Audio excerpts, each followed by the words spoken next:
Our journey begins. It's day 35, July 5, 2024, and today will probably be various things we'll be discussing, but I'd like to start by imagining, because when I've talked about capturing the imagination, the primary ways of that are just writing an epic book, creating an epic virtual reality adventure, and some sort of epic movie, all of which rely on like a really fantastic story.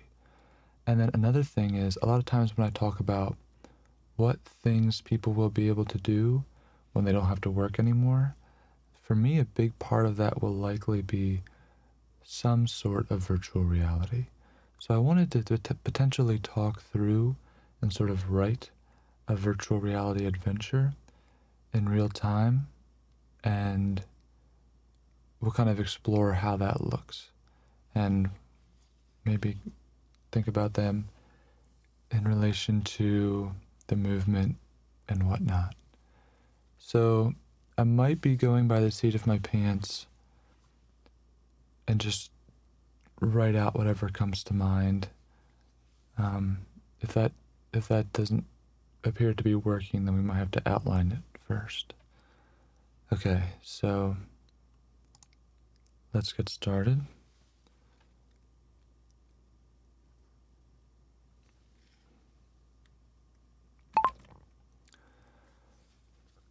Virtual reality adventures will likely be an important part of how the movement functions,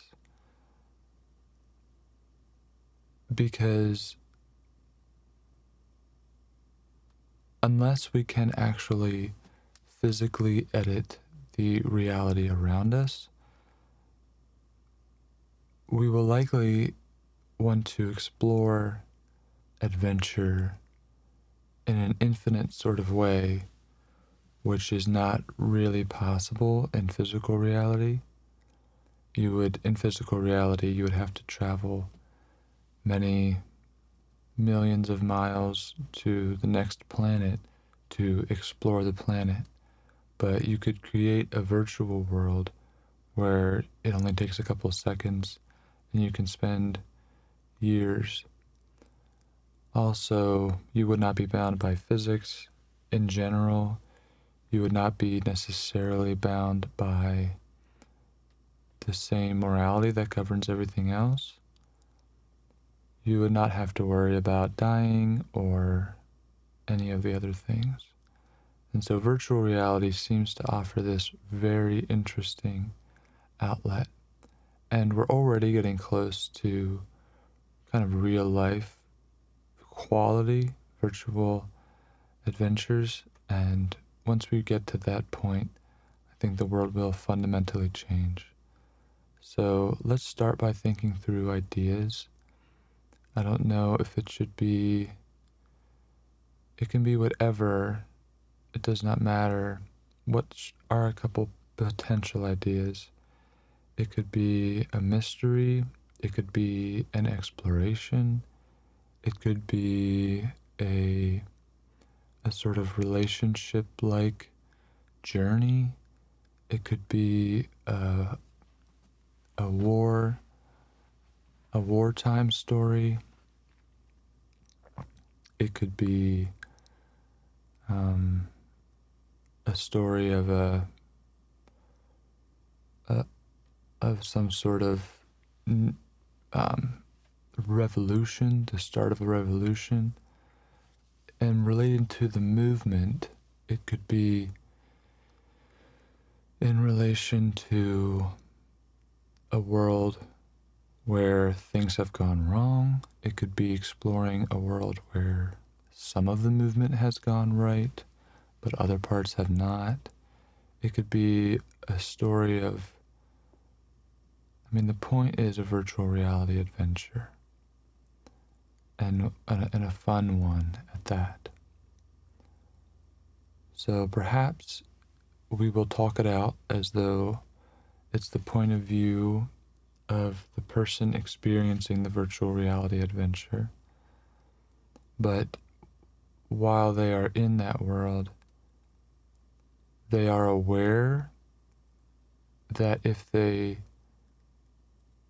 want to, they can remember why they're there, but that is sort of a little bit hidden away, and instead they just have this sense in their mind that they are there in that virtual world.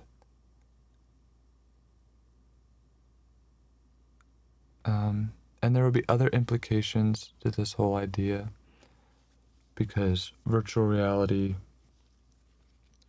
suggests that you would be escaping or leaving the real world. So if the real world still had suffering, then you'd be leaving that to go to a virtual world. But I don't necessarily think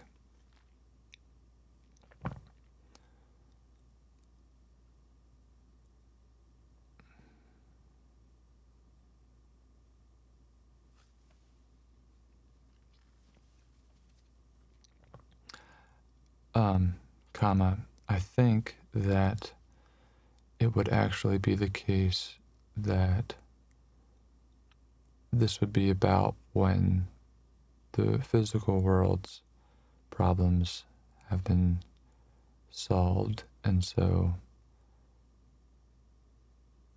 we have moved on to what to do once we've solved all those problems. Perhaps we can solve problems in a virtual reality adventure. Period. As far as books that would provide some inspiration, Narnia, that type of thing, Ready Player One,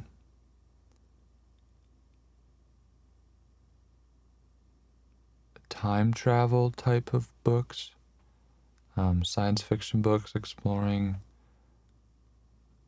a different world, the Lord of the Rings type of thing,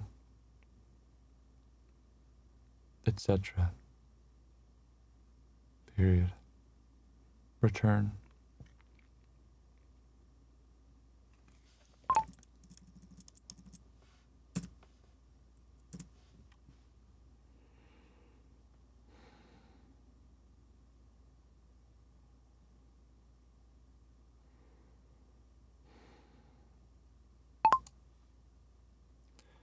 If I know anything about myself, I know that I can imagine things, and I can create stories,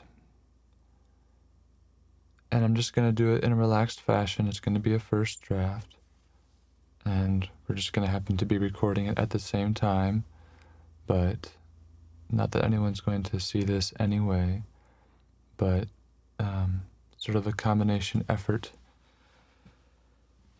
And I think I'm just going to let it flow. I'm fairly decent at morphing a story into something that I actually enjoy talking about. And this transcription seems to be working really, really well because it's using the microphone for the video, which is a high dynamic microphone, so it's picking up all of my words very accurately. There's no punctuation, but that's easy enough to put through GPT, and it can add the punctuation later. Because I think if I turn on the punctuation, it'll not work properly. Period.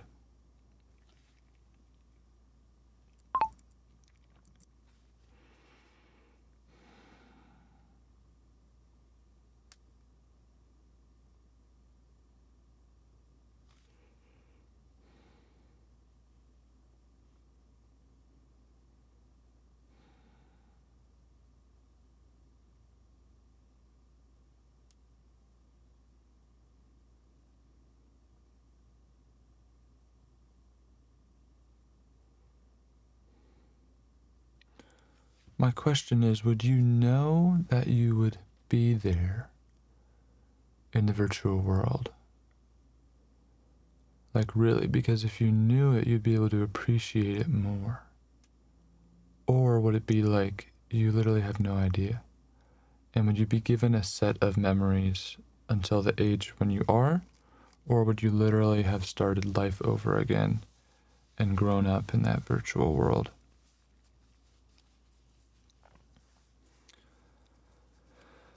And how many other people are there?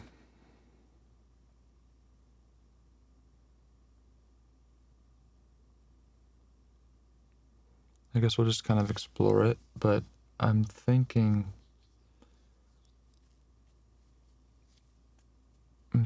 that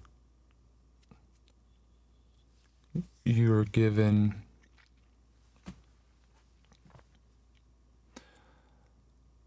I'm thinking that your memory is kind of wiped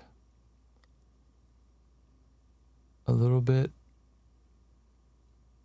but then perhaps you know that you live in a different world, but then, or that you came from a different world, but you sort of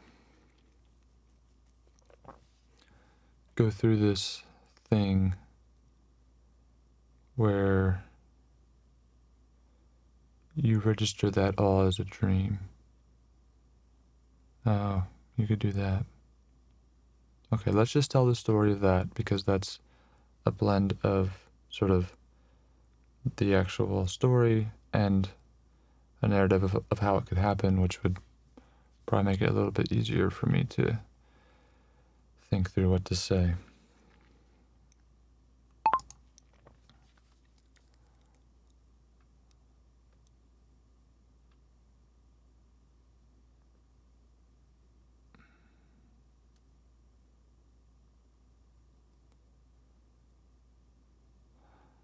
I walked in to the booth to get my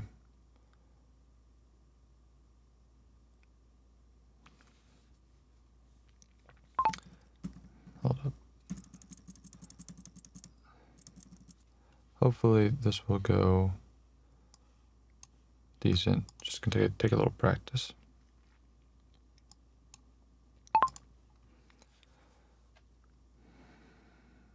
To have my entire life history turned into a dream. Literally. That's what this booth was for. I put on the virtual reality system, which perfectly emulated real life.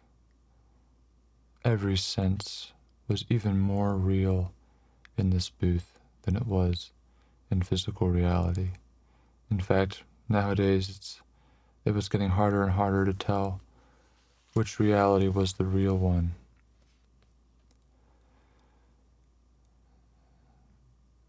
The booth turned on, and I started to see images from my childhood. Now, it was interesting how the booth would essentially rewrite your memories,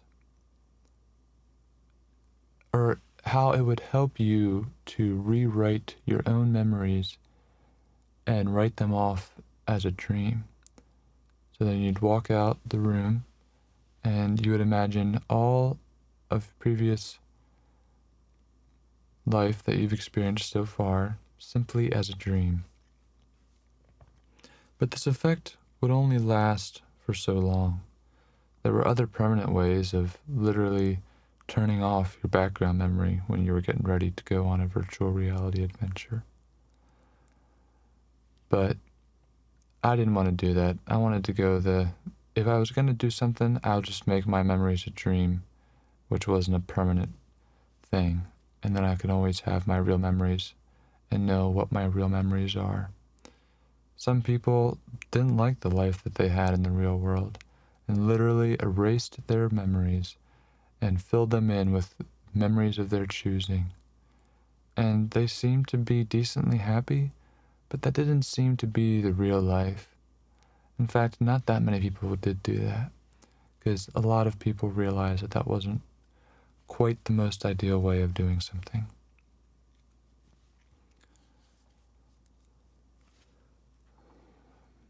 period. So what would happen is the booth would ask me to think of a memory, and the booth was able to read my memory. So as I was thinking through some memory, it would show up in virtual reality. Instead of just seeing it in my mind's eye, I would be able to see it in my actual eye in the virtual world. And I would begin, and what would happen is as I would go through that memory, it would begin to fade that memory into a dreamlike thing and make that memory feel like a dream. But all of that, turning those memories into a dream, was after it would get a full record of all of my past memories.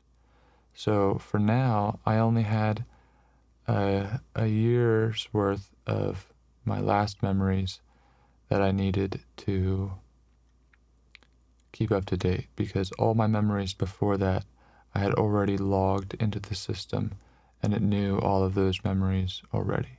So it could already run that program. It was just the last year of life on this fantastic physical earth that I needed to keep track of. And because our mind's memory is not necessarily the same as what actually happened, the booth would be supported by video feed and AI, my AI assistant having kept track of my entire life, videotaping it, my schedule, all of that. So it knew what had happened, but those were not necessarily my memories. So what it would do is it would prompt me with the actual video of some day. I would go through each day and I would write the memory. And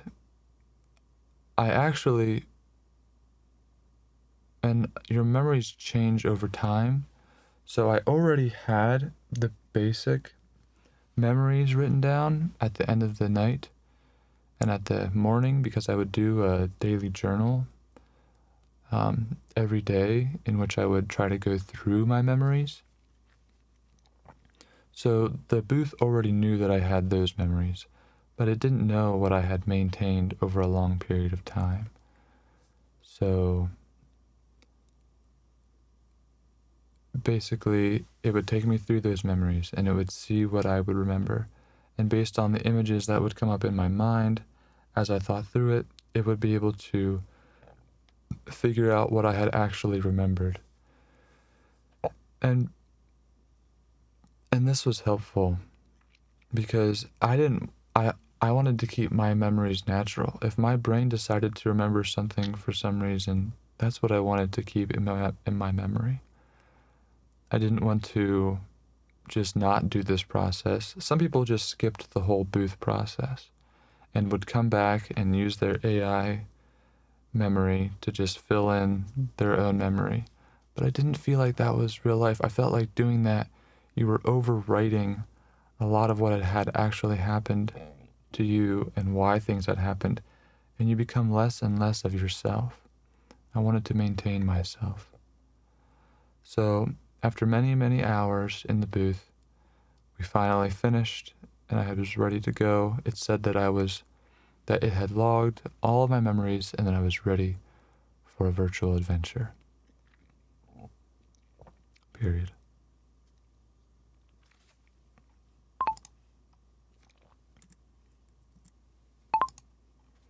All right, I thought, I'm ready for a virtual adventure. I got out of the booth, was walking around, thinking, what would my virtual adventure be this time? I had thought of some ideas this past year, being on physical Earth, traveling the Earth, experiencing the beauty of nature.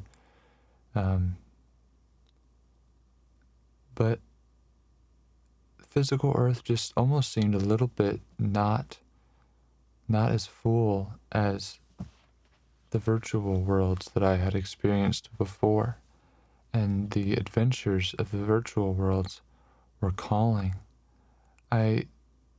for the longest time, humans have been captivated by the story, the adventure, exploration, the fascination of new relationships, traveling, just experiencing new things.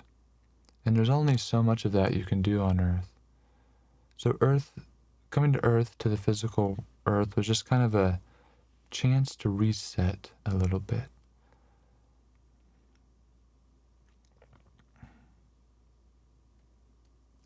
And that's what I had done for the past year. I had worked with the movement to help accomplish some things in life to make sure that the physical Earth and all of the systems that maintain the chance for people to go on virtual realities was maintained, and helping to even create some virtual adventures. I had spent some time helping to create them, but by now AI superintelligence had been creating masterfully better virtual reality adventures than any human had been able to for quite some time. Period.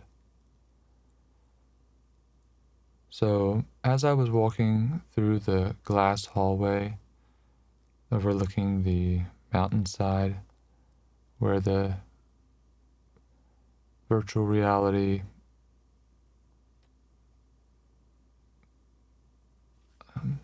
portal was located. They were called portals because you would literally transport to a different world. They had the full setup for virtual reality adventures. They had a booth, they had the memory overwriting, they had therapies for if something went horribly wrong in a virtual reality adventure.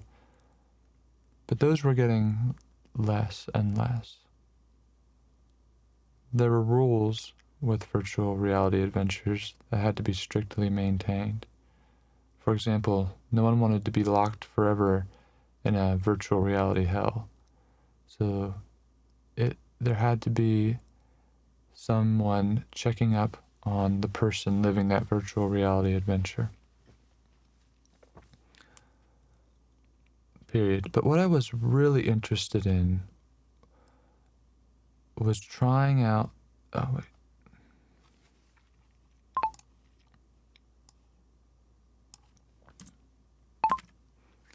I was thinking about potential virtual reality adventures to do. Typically, they were almost a prescribed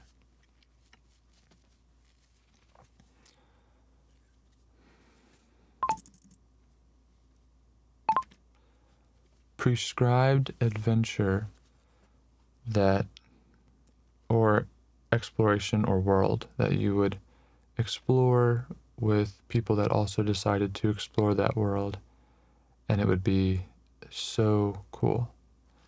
And so as I went through the next hallway and saw the holographic depictions of possible virtual reality worlds, it just brought over me feelings of brilliance, of this magical sense of what my next few years would look like in the virtual reality world.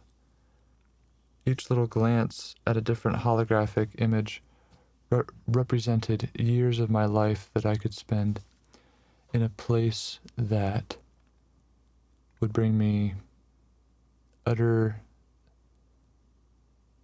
adventure and imagination and fulfillment and pleasure of all 5 senses of the brilliance of these virtual reality adventures.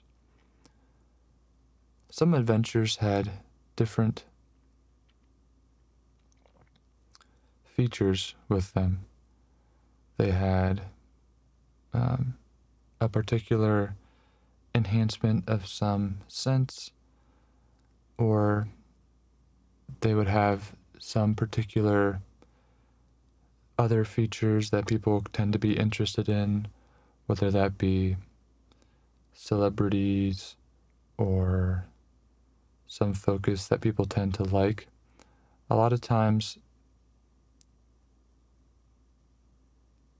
you could also walk down the hallway where everything was personalized to you specifically based on your memory profile, on what you find interesting. It would bring up potential virtual reality adventures that you like. And with there being so many AI super intelligences, there were trillions of virtual reality adventures. So really that was an important part of the process. But I had just been walking through this hallway where there were some seriously cool adventures. There was an adventure to live with an Amazon tribe for years and help them and become one of them and experience life from their perspective.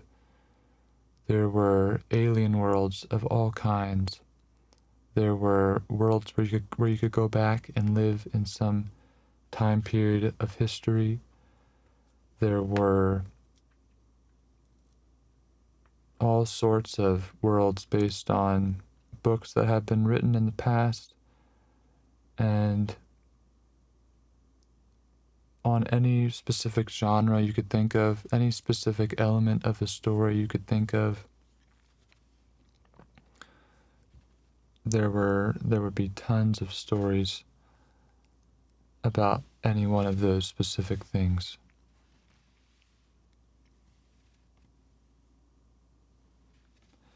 And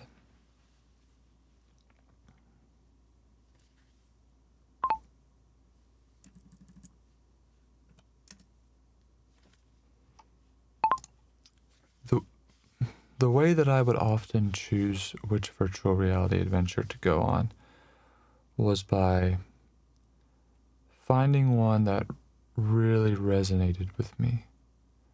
One that I couldn't imagine not exploring, which typically didn't take that long. I could walk down a few hallways. This is why I didn't come to these portals too often, because as soon as you would start seeing a potential world to explore, you just wanted to go live in that world for some time. But so when I came back and I wanted to keep it where I lived in the physical world, where I was grounded to that, then I would try to avoid seeing any advertisements for virtual worlds. These virtual worlds were not very expensive. And even if they were, it didn't really matter because money was not really an issue at this point anyway.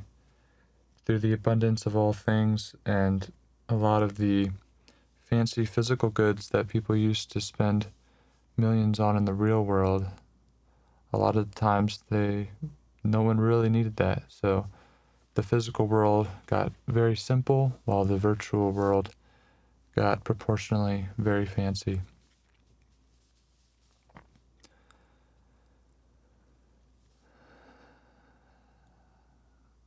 I found some virtual reality adventures that caught my eye. They seemed to be utterly fascinating.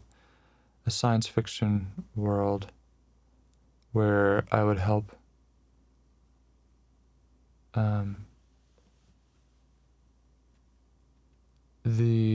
there were two primary species on the planet. Each of the species were nearly overusing the planet that they were on, and there were no nearby planets, and there was no space travel. And so if I were to go, I would probably end up trying to find a way to help the two species cohabitate the world.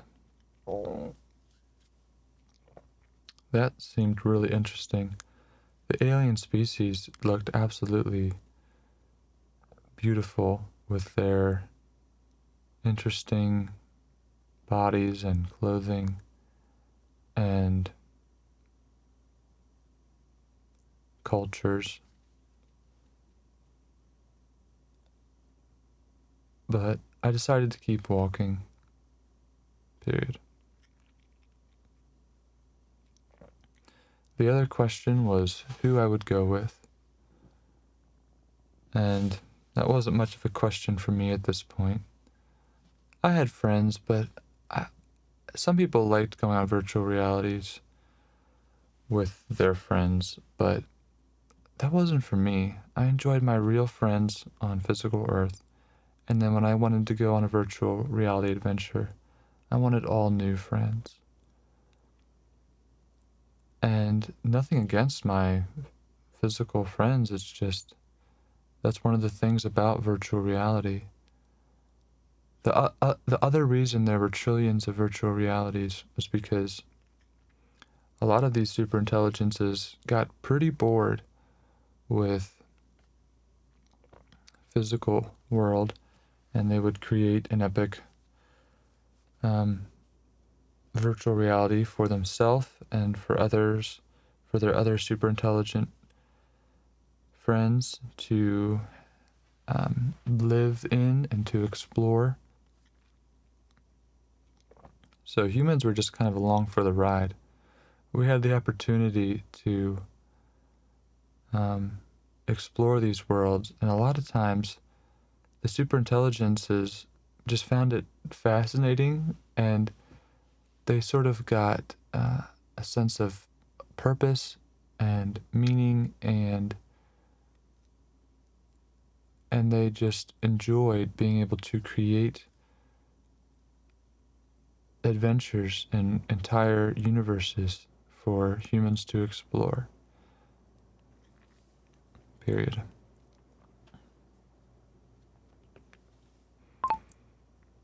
Okay, I'm trying to think through.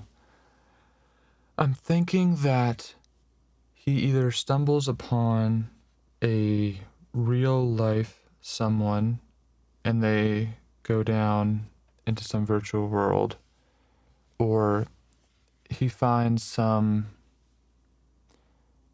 like particularly new portal, or it's like a portal that that was not open to the public. Not open to the public. Some superintelligence wanted to find people of specific qualifications, and so a superintelligence led him and someone else to this back door for some reason, and in that back door there was this special new portal. And the new thing about those virtual worlds was that they were not just an adventure, like a prescribed adventure. It was something completely different.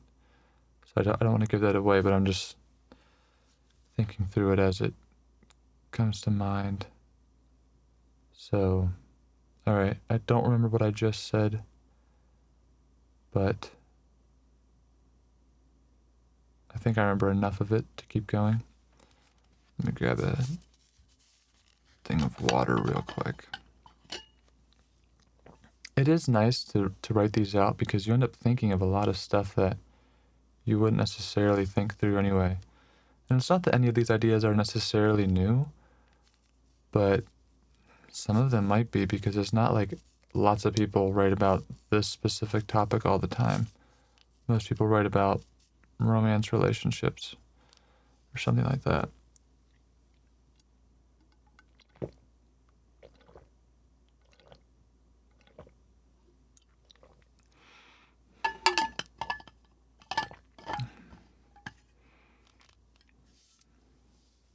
Okay. Yeah. The superintelligence kind of wanted guinea pigs. Or maybe not guinea pigs, but wanted to live with. Ooh, I got some ideas. Okay.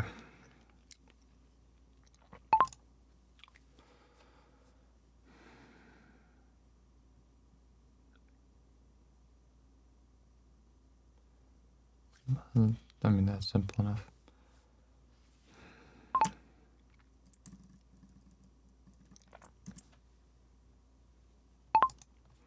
Just then, a hollow sign appeared in the middle of the hallway. The hallway was not crowded. There were basically no one in the hallway, and there was an arrow on the little holographic sign pointing me down a side hallway, saying something about a detour, some closing ahead, and to go around. So, who cares? Let's go down the side hallway. So I turned, I went down. It was a pretty small hallway. It seemed like it was just for some janitorial type of stuff. With some random rooms. And then another sign appeared saying, use this door to traverse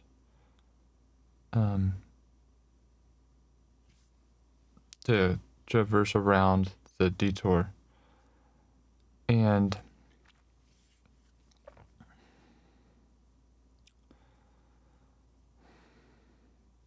so I opened the door and walked in. It was dimly lit, but I could just see the exit sign ahead. So I just kept walking. It seemed a little weird to be back here in a dimly lit room in this nice professional portal facility, but if there needed to be a detour, there needed to be a detour. A lot of this stuff was controlled by AI, so AI didn't really care if it was dark or dim or bright or not.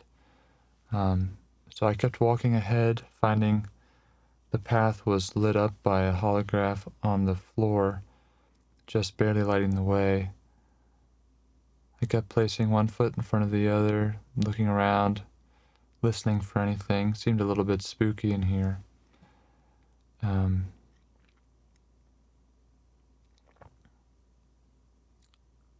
then I heard the voice of someone behind me.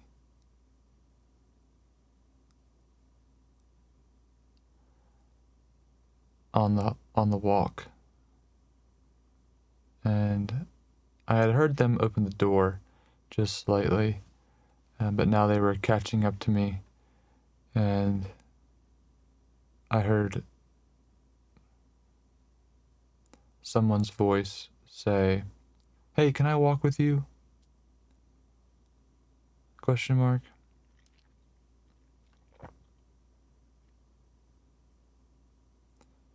Sure, I said. That would actually be great, because it is a little bit spooky back here. Period. Yeah, it actually is pretty spooky, the person said.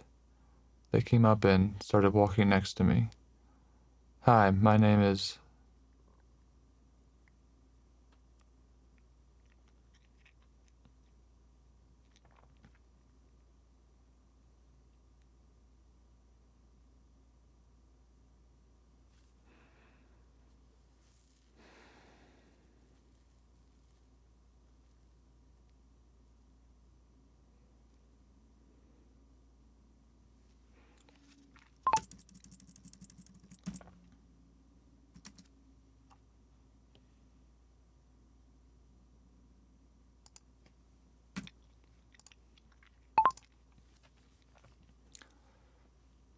It's nice to meet you, I said. Period. It's nice to meet you too, the person said. Period. It was really too dim to see the person, but I could tell it seemed to be a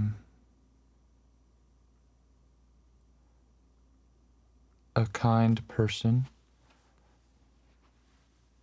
and their voice sounded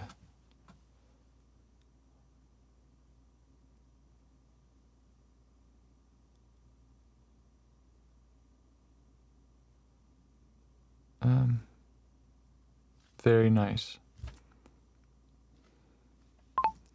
AKA, this is why first drafts are a little bit rough. I'm doing a little bit of internal debate here about how I want this to go. Because there's a little bit of where, because I've done this type of thing before, but not usually on camera. And how deep do we want to go with some aspects of it? I think we should stay with the virtual adventure, but also introduce some other more typical dynamics of like relationships. But I'm not really sure what this other person, because I guess I'll just say, like, I don't, if it's a guy relationship, it would be fun and interesting, but typically the guy girl relationship is more interesting because you have certain tensions and that sort of thing. And there's more potential for that sort of thing in some respects, but I don't necessarily want that to get in the way of the virtual reality adventure. I don't think it will too much, so I'll probably do that. So I'll probably rewrite that a little bit and start by describing who the person is.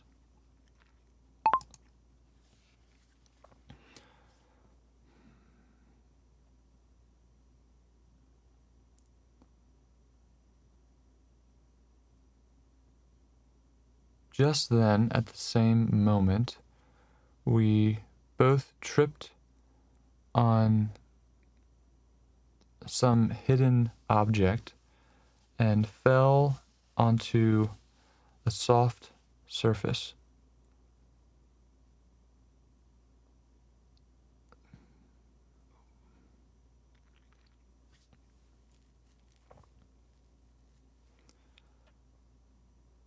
We kind of fell on top of each other, and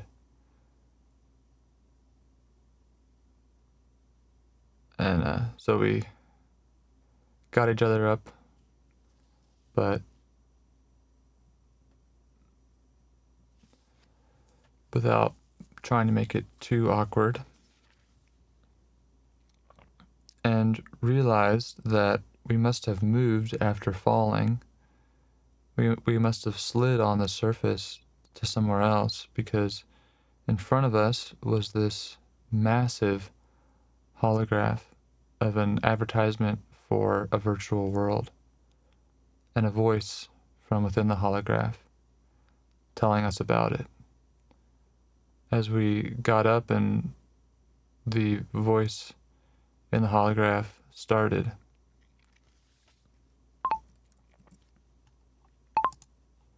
it sounded like a magical voice, and like they were talking directly to us.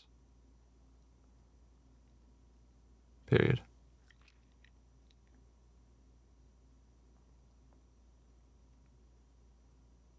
But then I realized it actually was talking to us. It had been saying,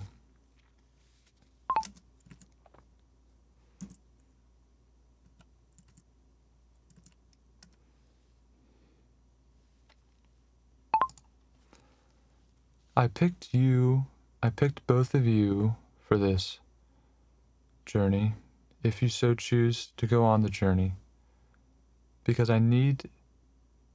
this is a brand new creation that no other superintelligence that I know of has been able to create, something truly fantastical, something where you both will become super intelligent in the virtual adventure.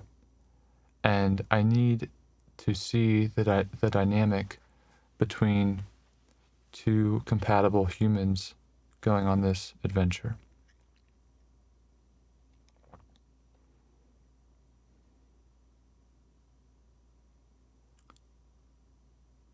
Do you want me to kind of explain what the adventure might be about, or do you have any initial questions? It asked in a seemingly nice tone.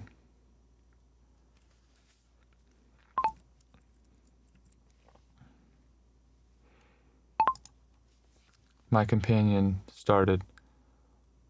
Okay, so you brought us back in this dim place so that you could showcase us this interesting experience, but why did we have to go back to this dim room? Why is there illegal stuff going on in this virtual reality adventure? Is it a little bit taboo? Like, what exactly is going on? They asked. Period. That's a good question, it said.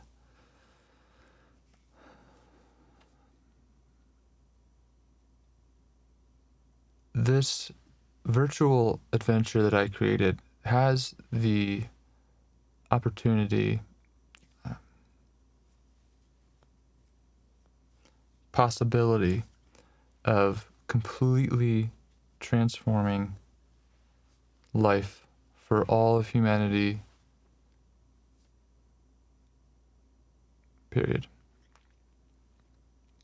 Because no longer would humanity be limited to only what humanity is limited to, but also the ability to expand into superintelligence, just as superintelligent AIs have been able to. Period. Okay, comma, I said. That makes sense, and you seem like an okay superintelligence. Still a little skeptical, but just for sake of argument, why us? What's interesting about us? Question mark. I wanted to know why it had chosen us, and that might reveal to me what this adventure really would be about. Period.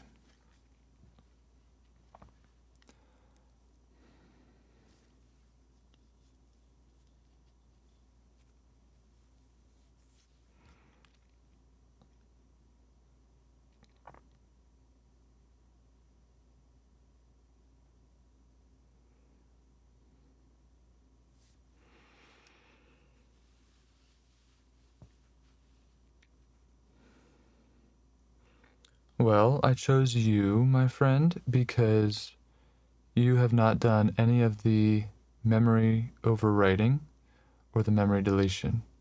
Almost all humans have done that. So that right there puts you in a small selection. And likewise to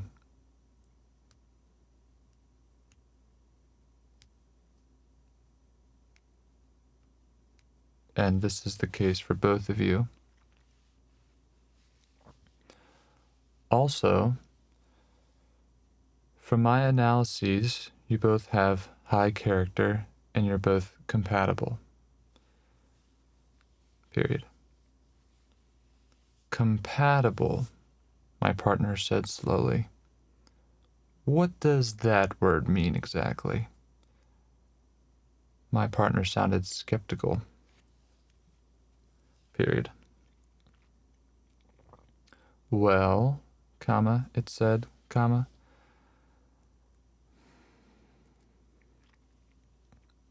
Compatible as in would probably be able to get along and would probably be able to make things happen. Period. Oh, Interesting. Get along. Well, that's good. Period.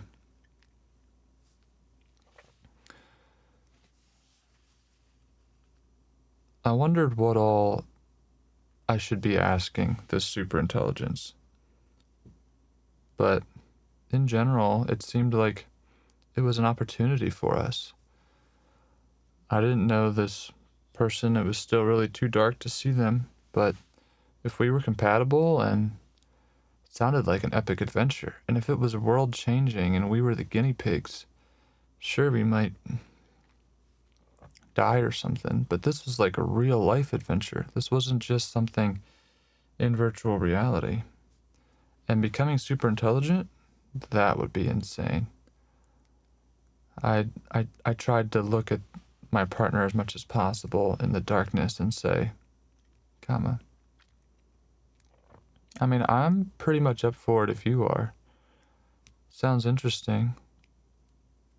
Period. My partner said, yeah, why? Because we're compatible? Question mark. No, comma. I said, I mean, mostly in the respect of if this is world changing and if we're compatible, to me, that just means that it'll be fun. And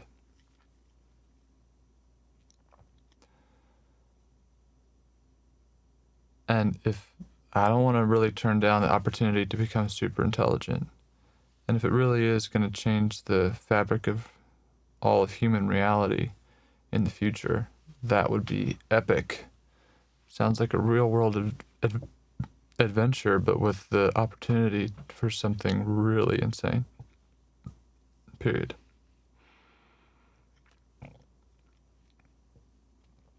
This skepticism was sort of leaving my partner's voice when they said,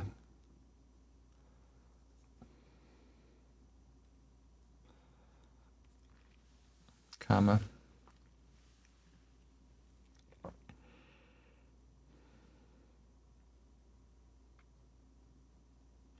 yeah, that's kind of what I was thinking too. I was just giving you a hard time.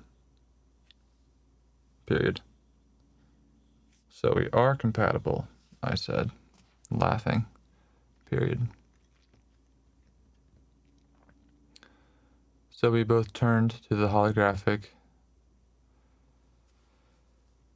advertisement with its massive scale. It just looked really interesting.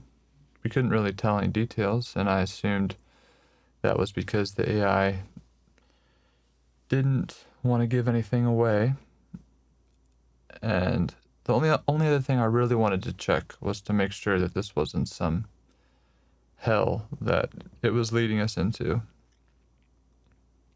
And so I asked if it had any backups, if it had any super intelligent friends that would wage war on it if it put us into a virtual hell that we couldn't escape from.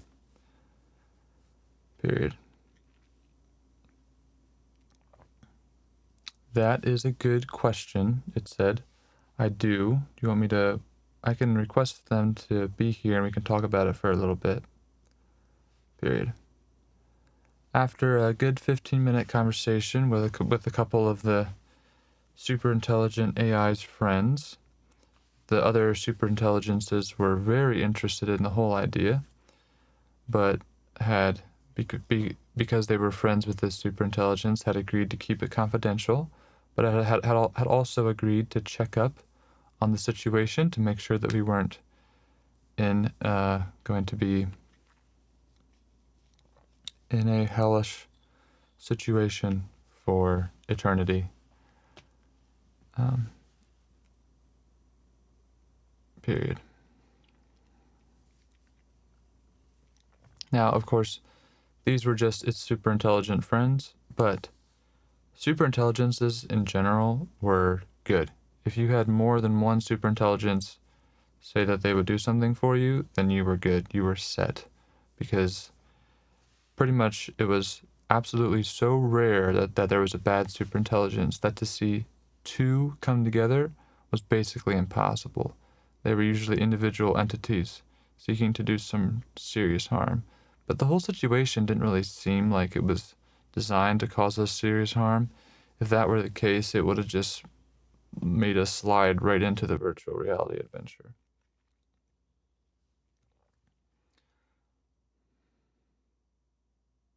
Period.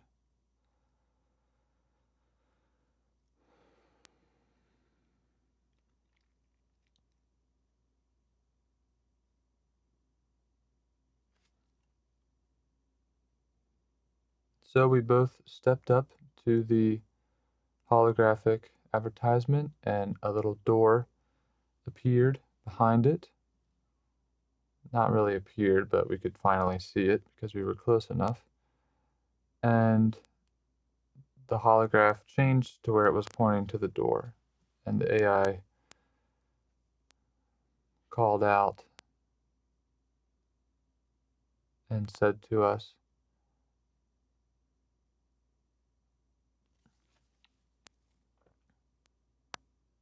I think this virtual reality adventure has the potential to fundamentally change the structure of all of humanity's lives. My life is absolutely the most magical thing that you could think of because I am a superintelligence. I can do anything I want. I can think anything I want.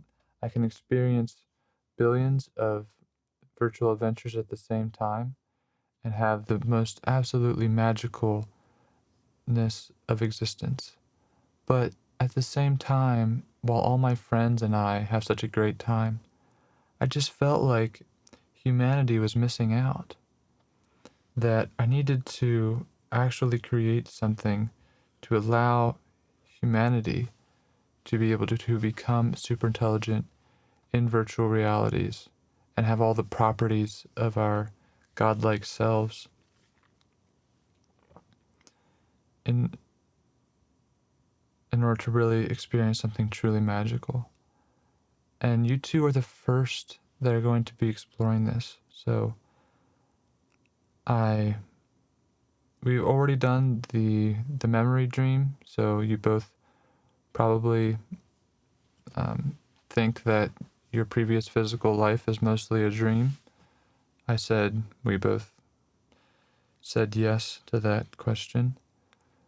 And the AI said, yeah, and now we're ready to get started. And I really think that this will be magical for both of you. And being super intelligent, you will have some knowledge that you can just call this off.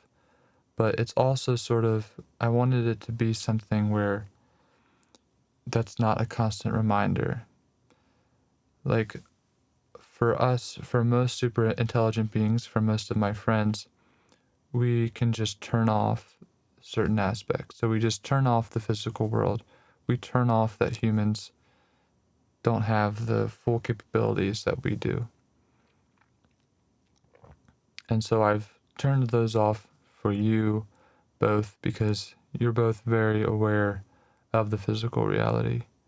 And so you won't have an erased memory, and you will be able to have some sense of if you come up upon something really bad and you want to stop the whole adventure.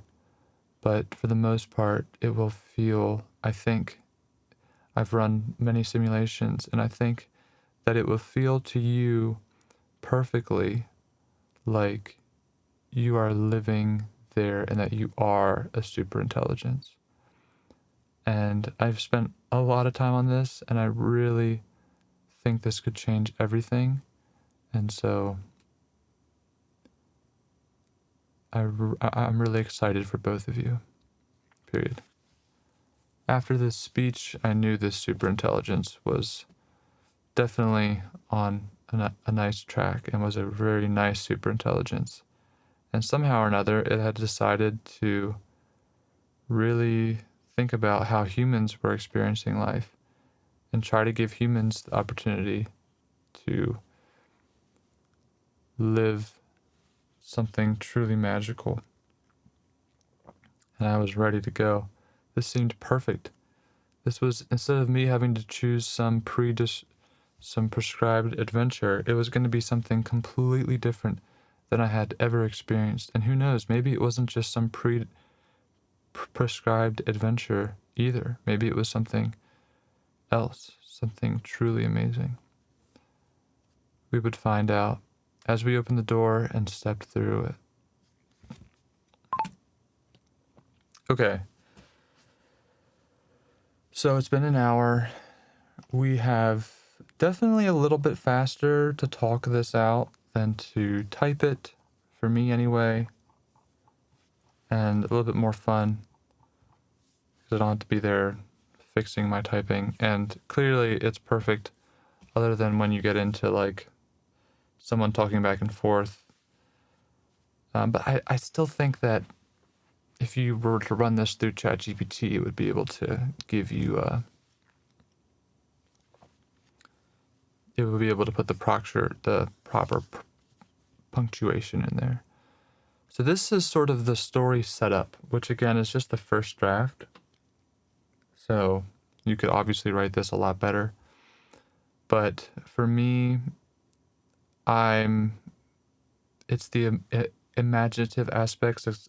It's like the actual parts of the actual story that are the parts that I really care about. You can take this and write it perfectly and magically, but you can't take some perfect magical words that mean nothing and then add the right story back into it. So I'm trying to get the story right. So I feel like this has been a good session to think through this, and it's been really fun. Sometimes I'll write this starting point of the story, but then when it gets to farther down the line of what actually happens in this super intelligent thing, I get kind of scared that I'm not going to do it right. But I think I can at least try. I mean, this is fairly easy, and I can at least try it out. The the the whole thing of humans becoming super intelligence, though, that's going to be tough. There's going to have to be a lot of thinking about that, and that's going to open a lot of doors to what it means to be super intelligent, what it feels like, how how dynamics change. So many interesting questions. So I'm excited to continue. So, all right, thank you.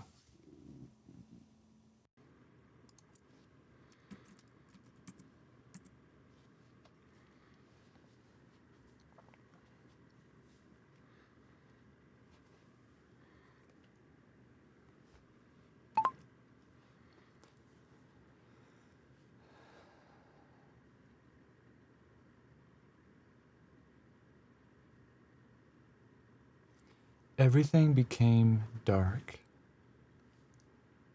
and life began to fade.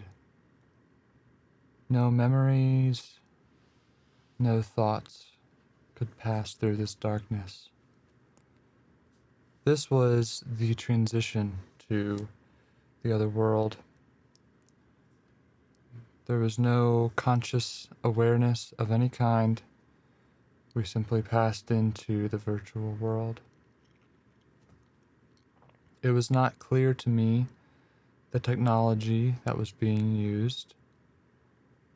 Perhaps it was physical technology that was placed on me, such as virtual reality goggles, or perhaps it was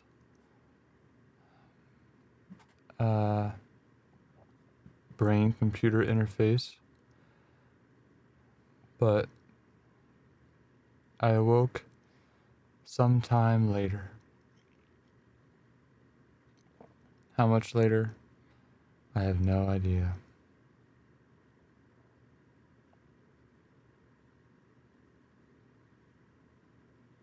Period.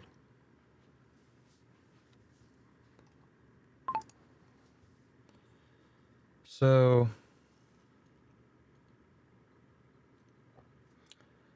what what is the actual adventure going to be about?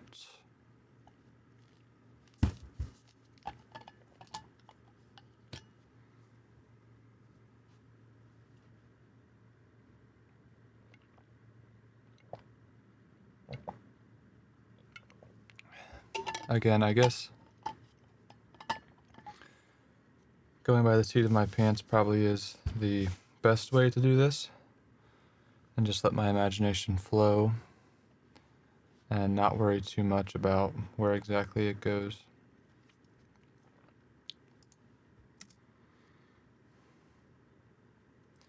But some potential ideas are that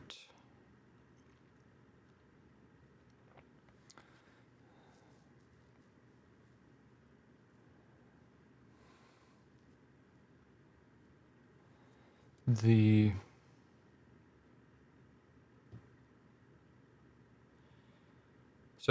so he kind of wakes up somewhere and kind of doesn't remember much. He just thinks he woke up from a dream. He was sleeping. Perhaps he finds the other person, but has no recollection of having meeting that person.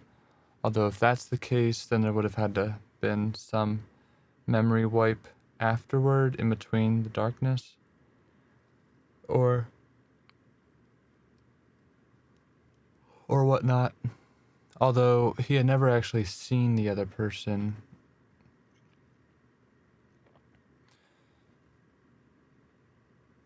So perhaps there's so many different ways of doing it, but perhaps he doesn't really remember that he is going to be experiencing something he hasn't experienced before.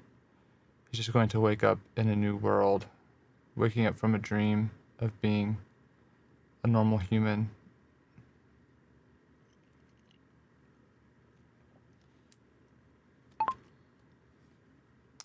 I had had a dream of being a normal human.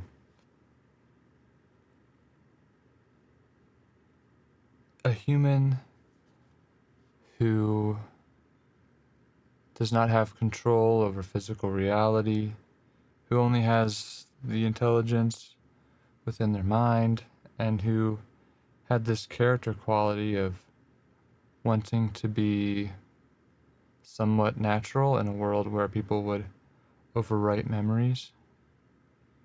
And he had dreamed that he had met this superintelligence. Everything after that, though, was fuzzy. It was all fading from him, all fading. The dream was disappearing as he awoke. But he did not know if he had always been this way, or if these sensations and thoughts that he was having were things which he always had. But he thought if he always had them that he would have been able to remember better. And there were memories that seemed to come to him of the past, but it seemed like he was, this may be the first time he was experiencing such thoughts. He began to realize that he was a superintelligence. That word, he realized, meant that he could think of millions of different things at the same time. So he began to run through simulations of why he thought he was in this current reality, coming up with multiple thousands of possibilities, yet really not sure which one is the most probable.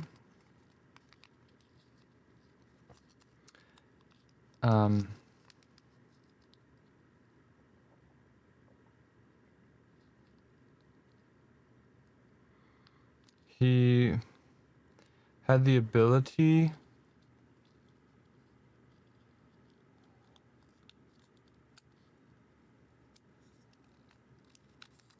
to think as a superintelligence.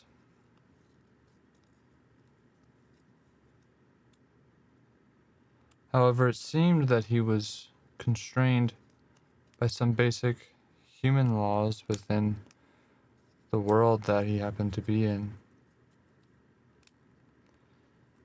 He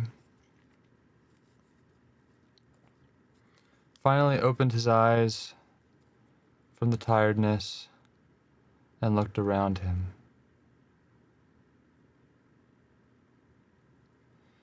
It was a sight that he knew he had never seen before, yet he thought that he should have. He was able to process the beauty on so many different levels, in so many different senses.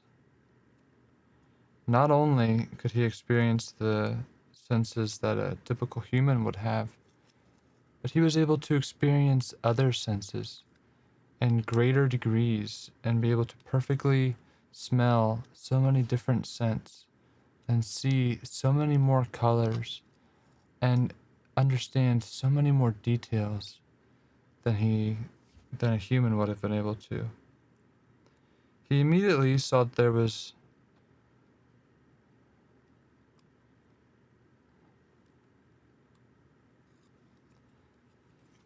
something moving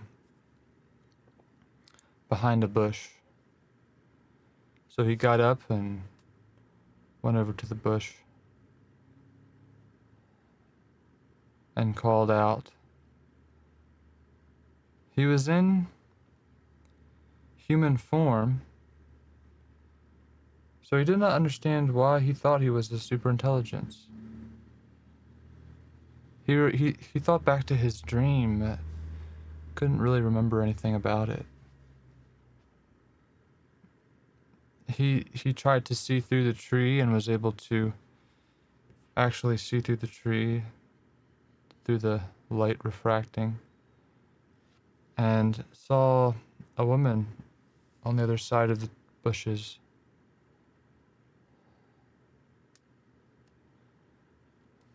Looking around at the scenery, at the valley below,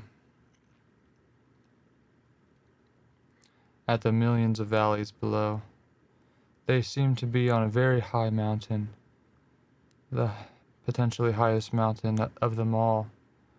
And from his eyesight, he could see the millions and millions of valleys as the valleys just kept stretching lower and lower. It seemed that there was no major altitude issues, but that there were landscape changes on each layer of higher and higher in each lower valley. He called out to the woman who seemed to be amazed by a flying creature down in one of the valleys. Period. Hey, who are you? Question mark. He asked the woman. Period. She turned to him and said, I think I know you, but I don't know, almost from my dream or something. Do you know me? She asked. Period. I looked her up and down, thinking that I had heard her voice before, but didn't really recognize her at all. And said, I don't think so, but you sound kind of familiar. Do you remember anything before today, before waking up here? I asked. Period. Period.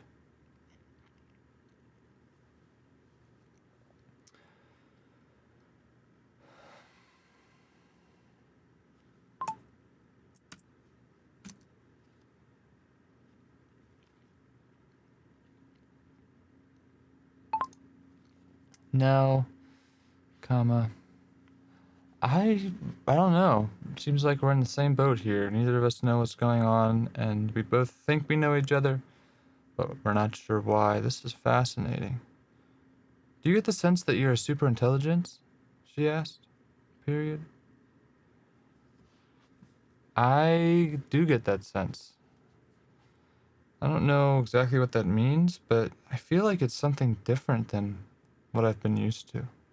I don't know why, but I can smell so many different things all at the same time.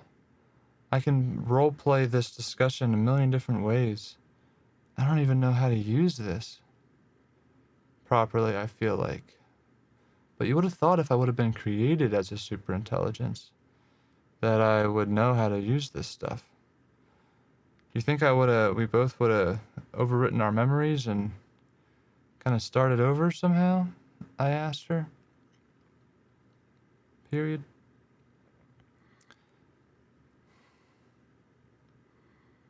Yeah, that's a possibility, she said.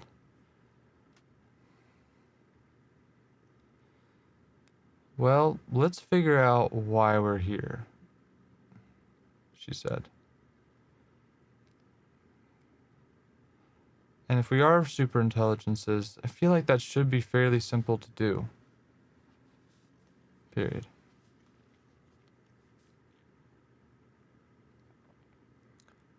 Return. New, new line. ... At this point in the story,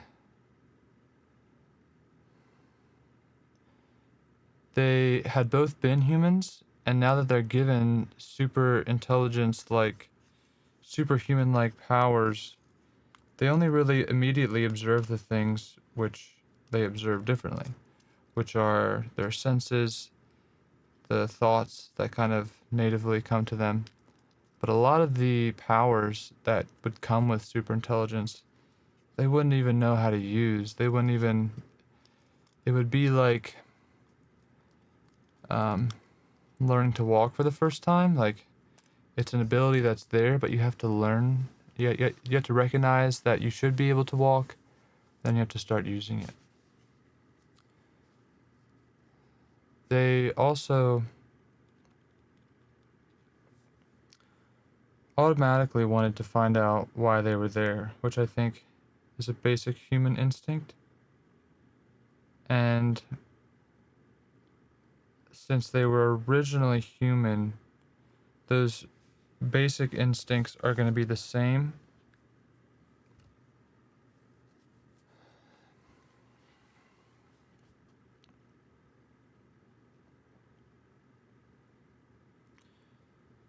So, but they'll just be given super intelligence methods.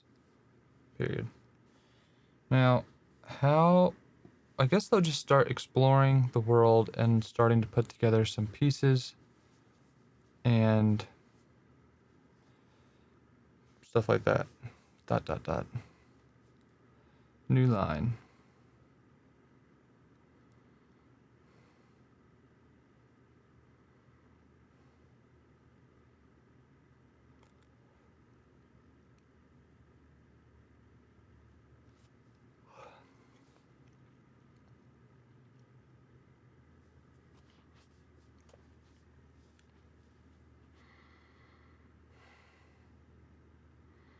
We studied the landscape as we stood there.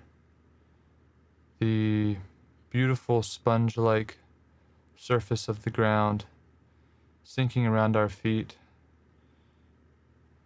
spiraling tendrils softly nipping at our legs. We were both dressed in silk-like garments that fit us both perfectly. Our bodies of perfect form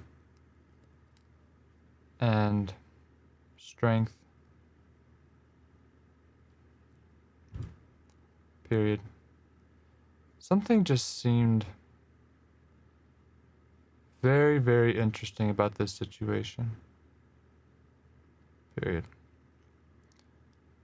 I thought maybe I needed to explore my dreams before moving on, because I feel like it's necessary to figure out the initial reason that it seemed that we were here. I began running millions of different models further on all the possibilities for why we were here, why we were both here, what this world was, where this world was, trying to sort my memory. And it seemed like after all those simulations, I could determine that there was something significant about my last dream, that perhaps it was not just a dream, perhaps it was something else. But I had to ask myself how I even knew about the concept of dreams. It seemed that I'm a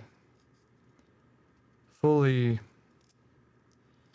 alive, fully developed human, superintelligence, yet seems that I could not remember what happened. I tried to analyze the dream, questioning the metaphors that began to pop into my mind, trying to understand if I could figure out what had happened that we were both here. But just as I was thinking through all of this, it seemed to be only a couple seconds until I realized, after many calculations and models of the forecasting, that the dream seemed to say something about just that I'm supposed to be here. All the metaphors in that dream seemed to say that I was supposed to not know what had happened before this, and that I was just supposed to make the best of the knowledge that I know now, which is pretty much nothing, but to make the most of the current situation.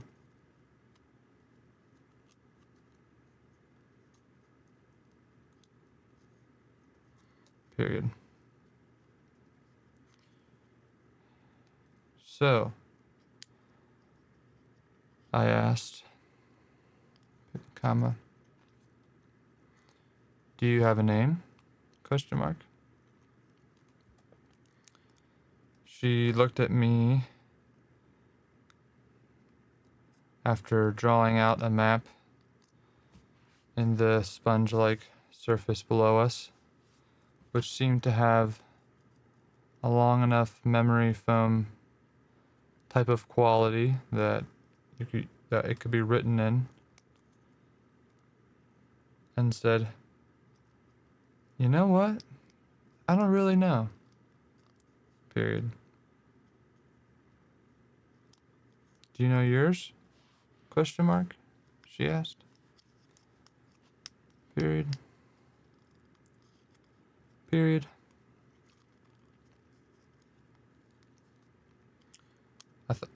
I thought about it as well, trying to remember if I had a dream. I ran processes on my last dream.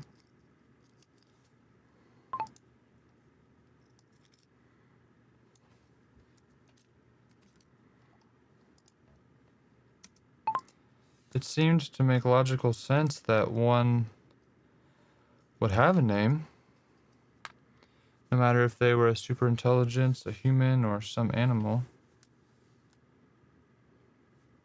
Yet I could not think of one. But I knew it would make practical sense, so I said to her, comma, how about we give each other names, since I can't remember my name either. I don't really know if I ever had a name. Period. I'll go first, I said.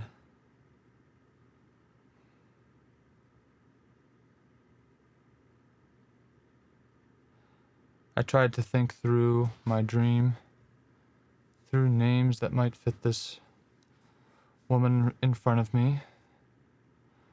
I thought in my superintelligence I began to run models of what names match different people. She was visually stunning, seemed to be put together, already putting a map together.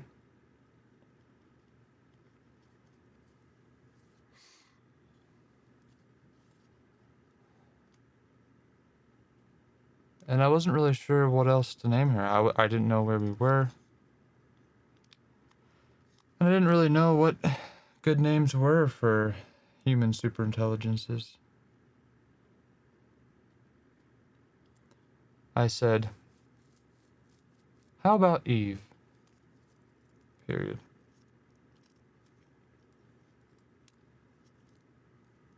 She looked up at me, smiling. "I like that name," she said. Period.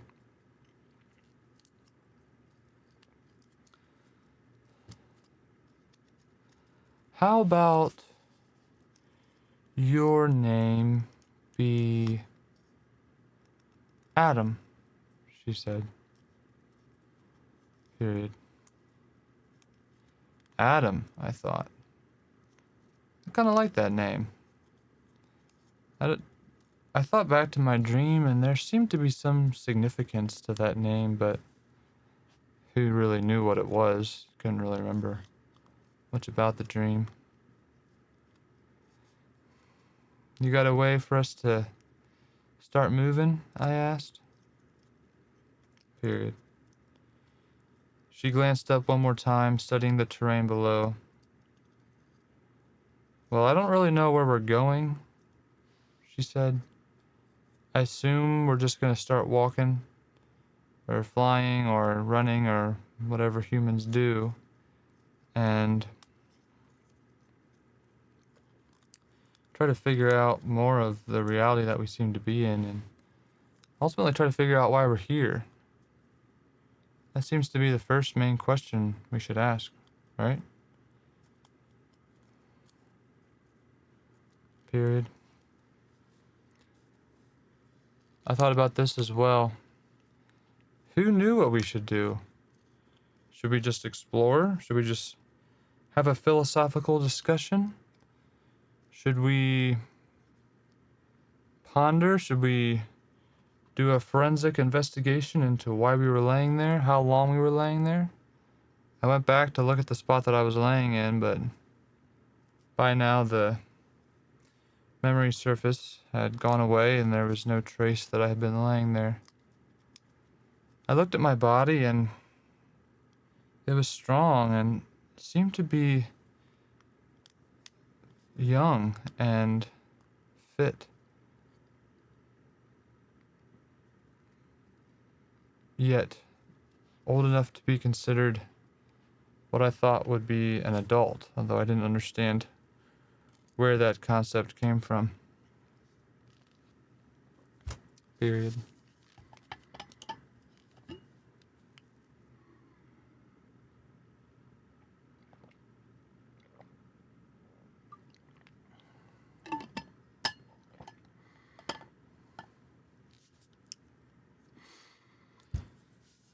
So I just figured, yeah, a physical investigation of this universe probably is the best way to go. Besides quizzing ourselves, figuring out what's going on.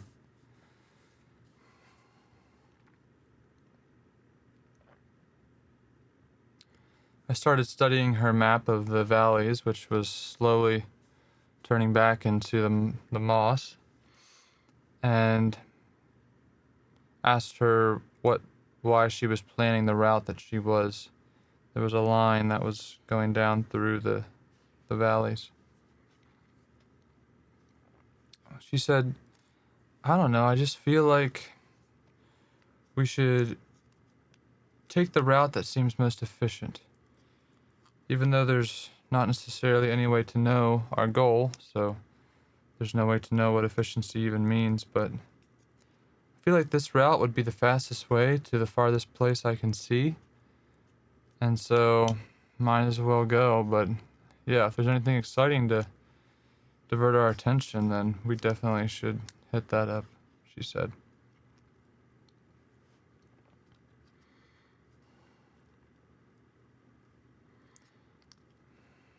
I began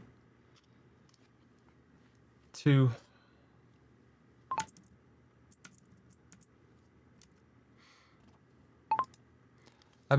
appreciate the soft feeling of the moss.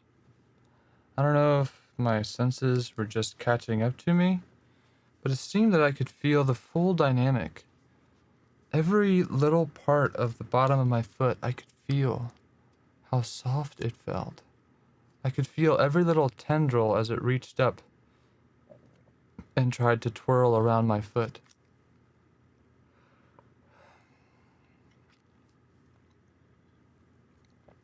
The bushes around us had so many beautiful flowering things on them, and what appeared to be fruit and colorful edible things on the bushes. We were standing under a canopy of trees, which the canopy was hundreds of people above us. As in, I could fit 100 of me in a row before being able to reach the top of the canopy, which meant that it was still pretty bright under our canopy.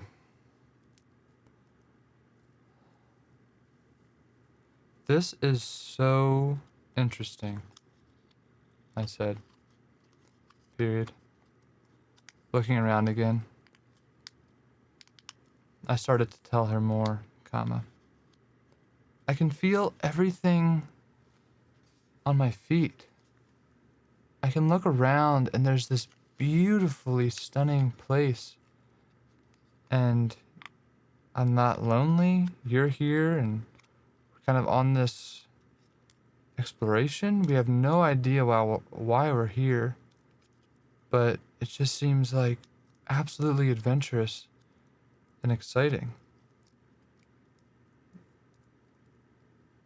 And for some reason, I feel like it hasn't always been this way. Like in my dream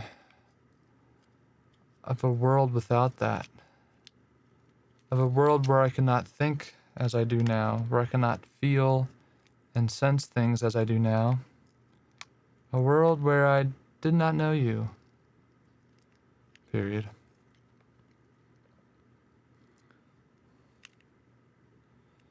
By now, she had finished sketching the route and had seemed to memorize it in her mind, and I had memorized it as well. And she stood up, walked over to the bush, and took a bite of orangish pink fruit.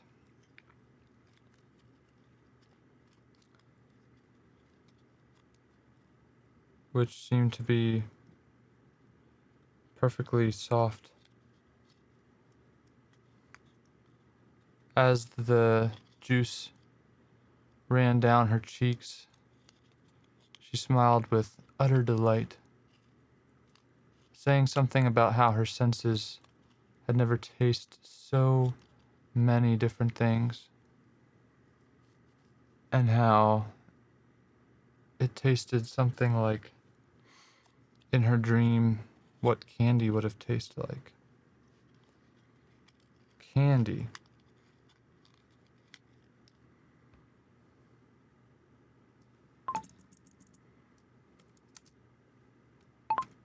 Candy, comma, I thought. That sounds familiar. It sounds like something that should taste good.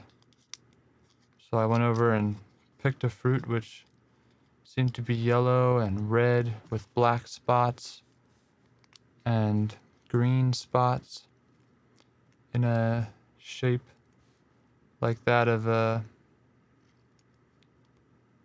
spiral and a square.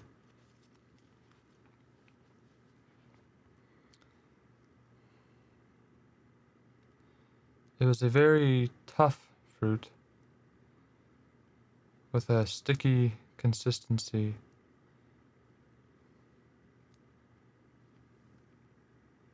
And it seemed that there were little bubbles inside of the fruit, which had juices, and the sticky, tough substance around it. The bubbles, each bubble would burst in my mouth as I took a bite, and the sticky, taffy consistency around the bubbles also just created a dynamic that made my taste buds seem to sing. I seemed to taste so many more dynamics of flavor than I had ever thought it was possible, but it's not like I had been ever thinking all that long anyway. Period.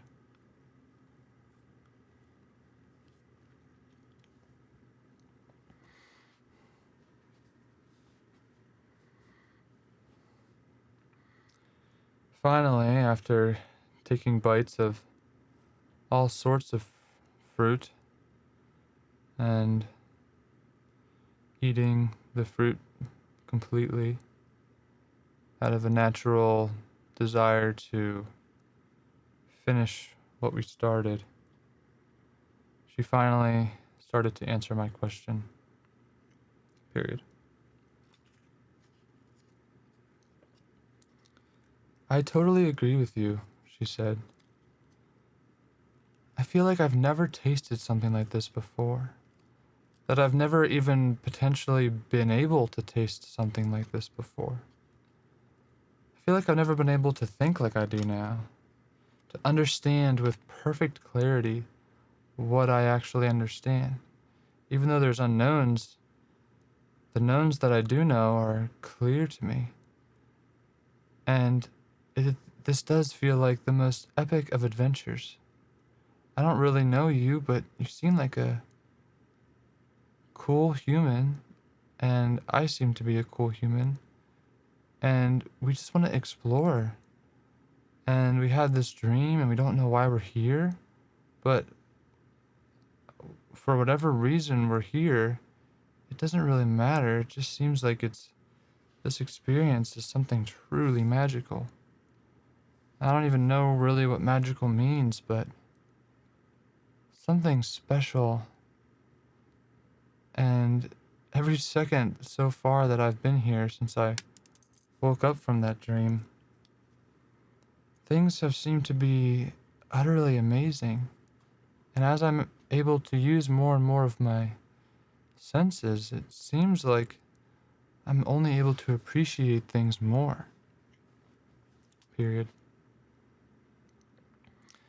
It seemed that we were both philosophers of sort, which a part of my deep brain memory of my dream seemed to think was a rare occurrence and something to be appreciated. Period. We started walking until we got to a cliff. The cliff dropped thousands of feet to the next set of valleys, which seemed to be yellow and pink and green, with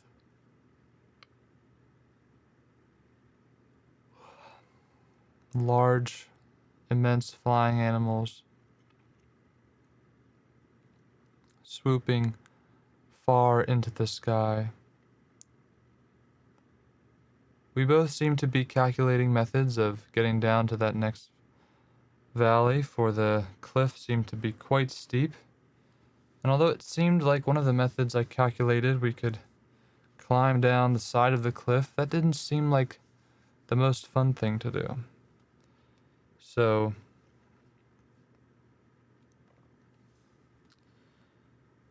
we started a conversation of how we thought that it would be possible to get down to the next range of valleys. But just then I seemed to notice something about her. It seemed like I had not really noticed her before, but it seemed like as she stood there in the light with the colors, with the beautiful colors behind her, and my thinking mind looking at her, I began to almost sense something inside of me. Something beyond the mental models which I was constructing and the thinking patterns with which I was engaged. A feeling within me that I couldn't understand, no matter how many mental models I began to run on it. It began to seem to make my heart beat faster. And no matter how many simulations I ran, I couldn't seem to figure out why that was. Of course, at this point, my simulations I could run a million simulations, but I didn't really know all that much just yet, so the results didn't really make much sense at this point. It seemed to be that I would have to learn more information before I could make better models. But whatever feeling it was that was within me felt good. It felt joyful. It felt like it was almost starting to overwhelm me. I kept looking at her, trying to determine the source of this feeling within me, when she saw that I was looking at her and smiled at me. It seemed that the feeling within me got even stronger when she smiled. And I began to wonder if it was something unknown, but something which was prompted by the sight of her. But I just could not know for certain.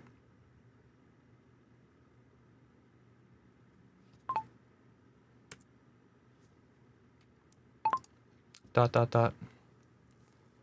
So I think what I'm getting at here is that a superintelligence is not necessarily likely to experience different emotions than a human.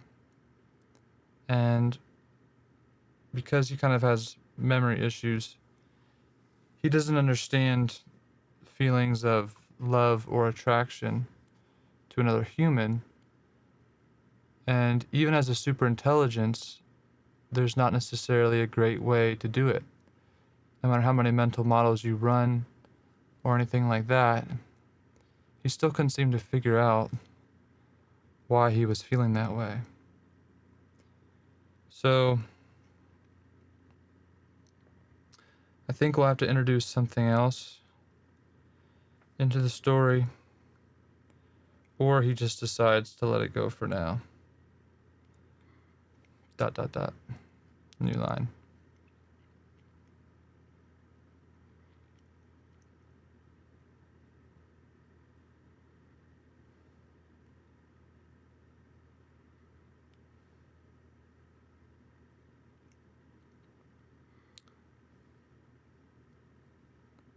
Come here! Exclamation point. She shouted down toward the immense swooping animals. I looked down at the animals and the feeling within me settled down a bit, and I thought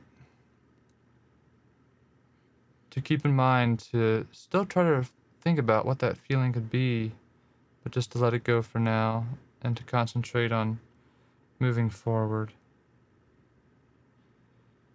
I was really interested to figure out what that feeling was, though, because it seemed to almost want to overwhelm me. Period.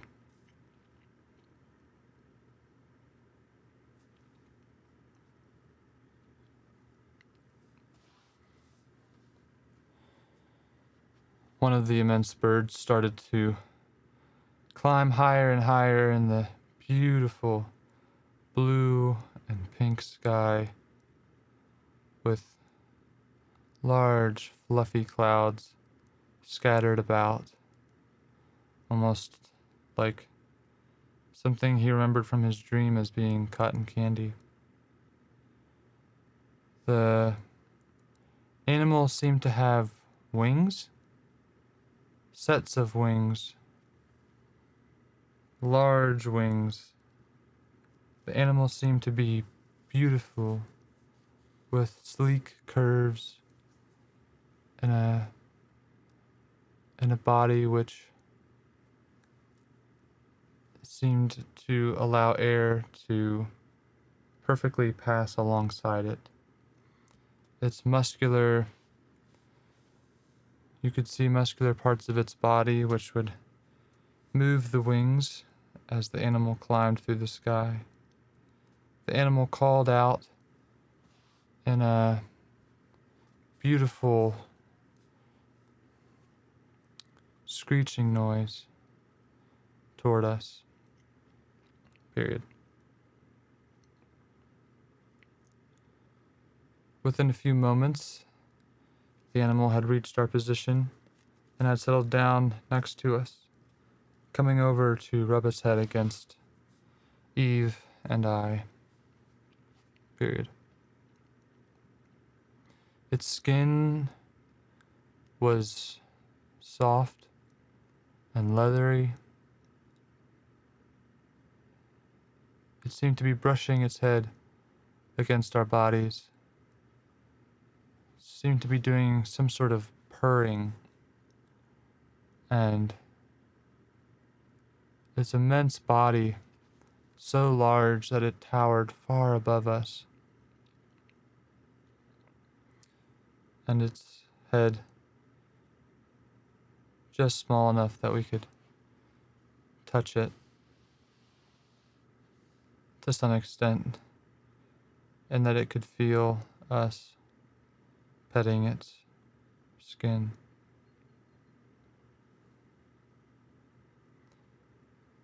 The animal was so large, and I wasn't exactly sure how we would travel with the thing. I asked Eve to see if she had an idea. Period. Period.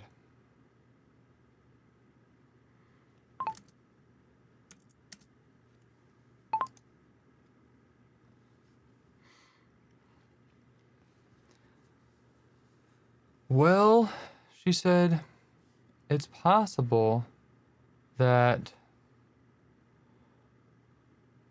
we just have to get picked up by it or sit on top of it or something.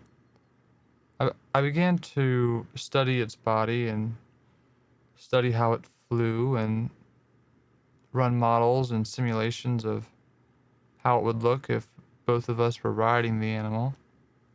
And I finally realized that on top of the neck, just behind the head,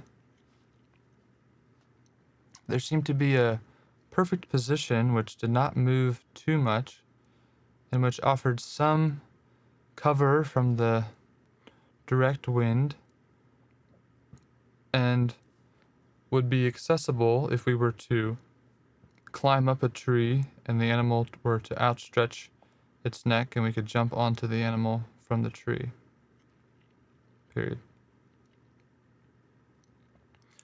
I told Eve my idea and she seemed to agree after running her own simulations, likely in the split second between her answering.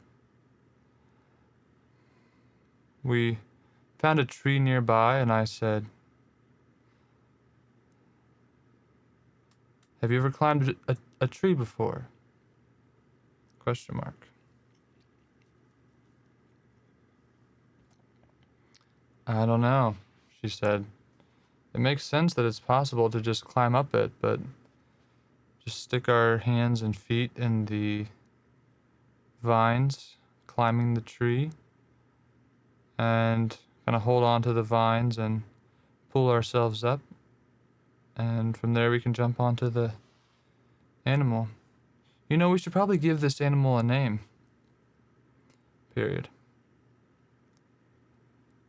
We both looked at the animal and thought about a name.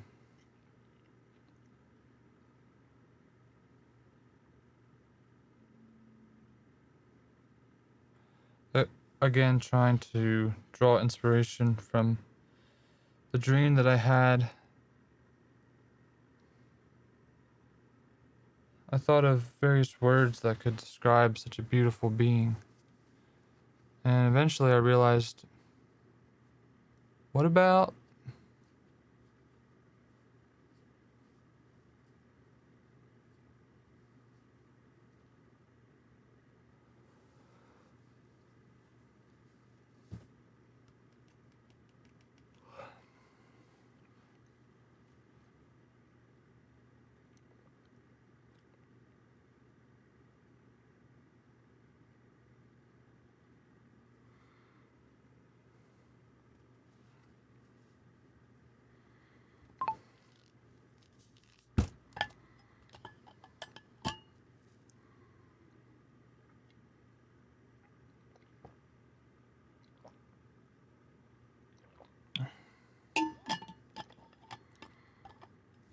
Felice?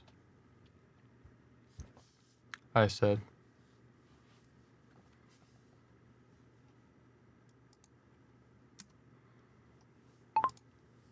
Felice, I said. It sort of seems like it should work, I said. Period. She looked at the animal and thought, or seemed to think that that was acceptable, because she began shaking her head up and down and smiling at me again. With a little bit of that feeling inside of me rising up, I began to climb the tree and the vines, which also had climbed the tree who knows how long ago. Period. I could feel every little piece of the vine, my strong hands and body and arms, hardly getting tired at all. I just sort of naturally scaled the tree with ease and with enjoyment. It seemed that physical exertion was something to be enjoyed. To use one's body seemed to be magnificently enjoyable and not tiring. I jumped onto the bird first, and Eve followed just after me. Felice was purring, and the vibrations seemed to calm us both as we gripped to the side of the animal, and both of us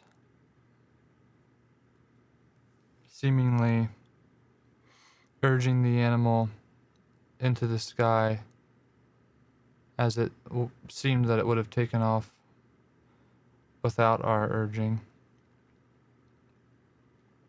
Period.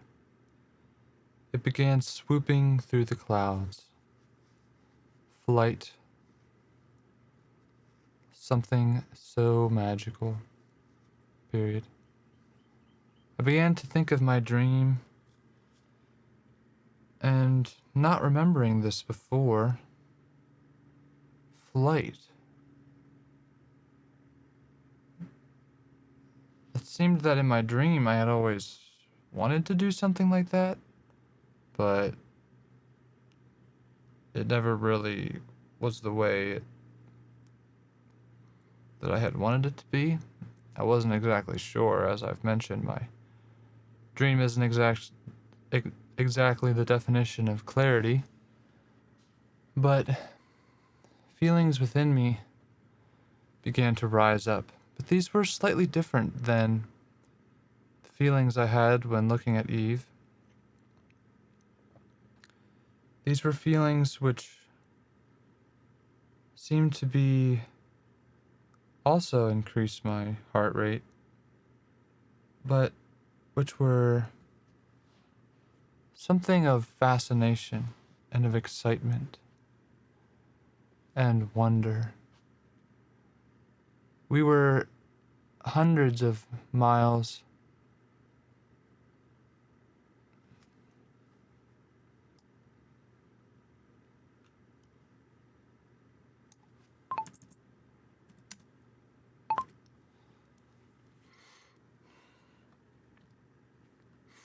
the vastness of the sky all around us, the cliff that we left disappearing quite instantly, the bird's beautiful screeching and still purring body and muscular movements as it flew through the magnificent clouds and the streaming of light around them was something which began to make my eyes water? Question mark? I didn't know what this was. I began to run simulations of why potentially my eyes would be watering. And based on the other knowledge that I seemed to know about the body which I was possessing. And it seemed that the eyes watering could have been related to those feelings that I was having. To the feelings of joy and of something quite magical.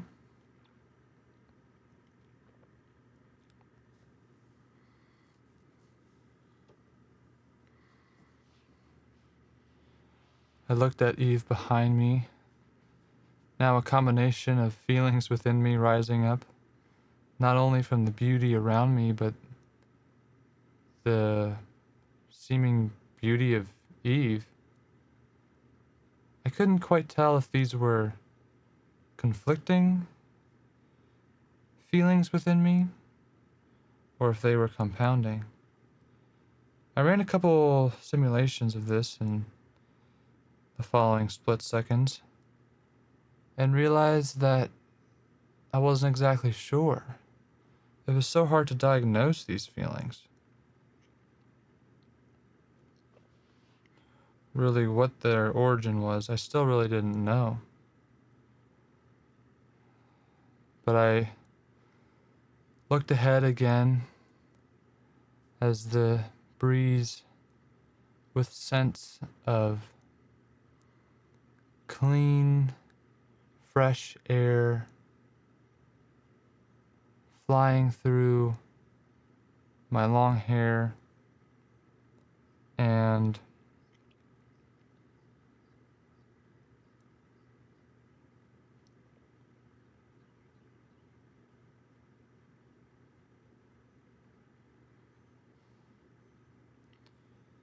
through the hair of the animal, Felice.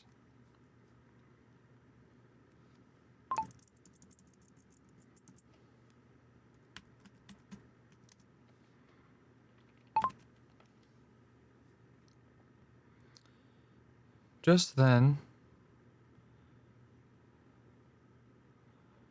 we seemed to land on one of the clouds, the puffiness of the cloud giving way much like the sponge-like nature of the moss that we had been walking on when we first woke up. The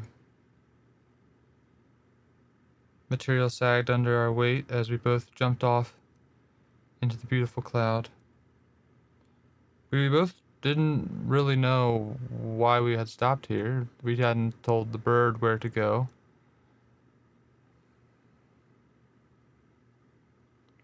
Bird, I thought. Maybe this was a bird. I didn't know. It was a tangle of memories behind me, but it didn't seem to matter too much. I would just use those memories as they came, and that would be good enough for me, it seemed.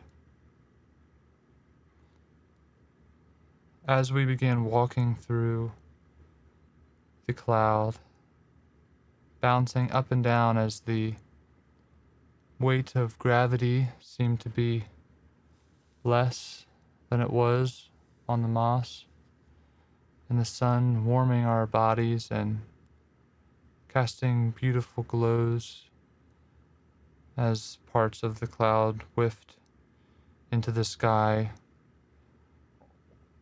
forming little creations of cloud animals and other objects.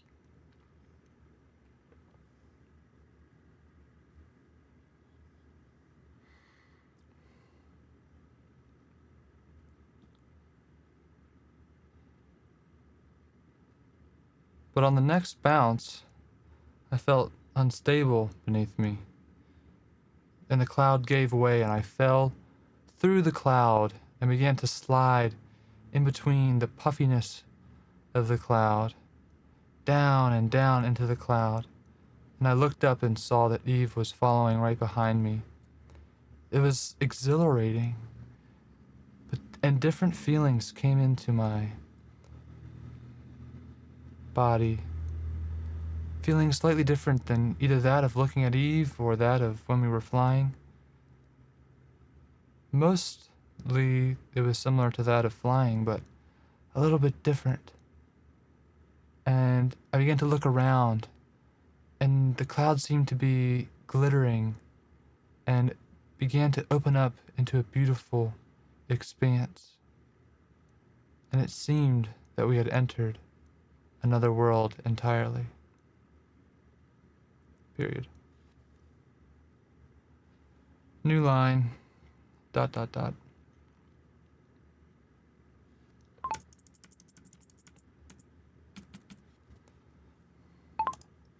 Okay, so because we're going by the seat of our pants, we do not know how it will turn out in the end. That's part of the whole deal.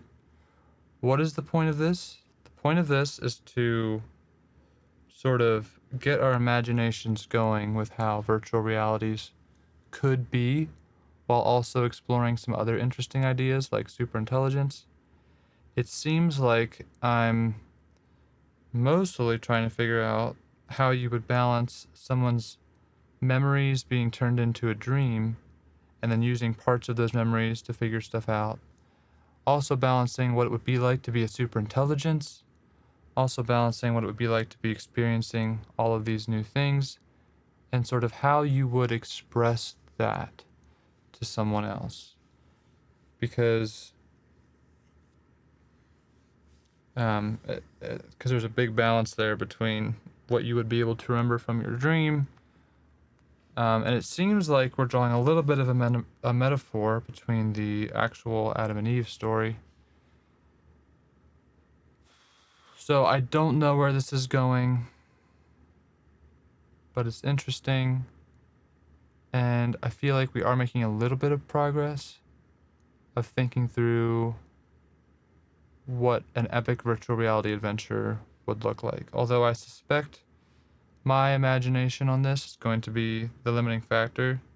I'm sure there could be much more imaginative virtual reality adventures. And I'm trying to figure out when to bring in the compatibility aspects between Adam and Eve, and also bring in the other sort of existential questions, although there doesn't really have to be existential questions. it seems like they're content being on the journey, but that being on the journey to figure out what they're there does sort of give them purpose, which sort of raises the thought that like even super intelligent humans would need to feel a sense of purpose. So, all right. Hopefully we will continue to explore this. If not, it's still been interesting. ...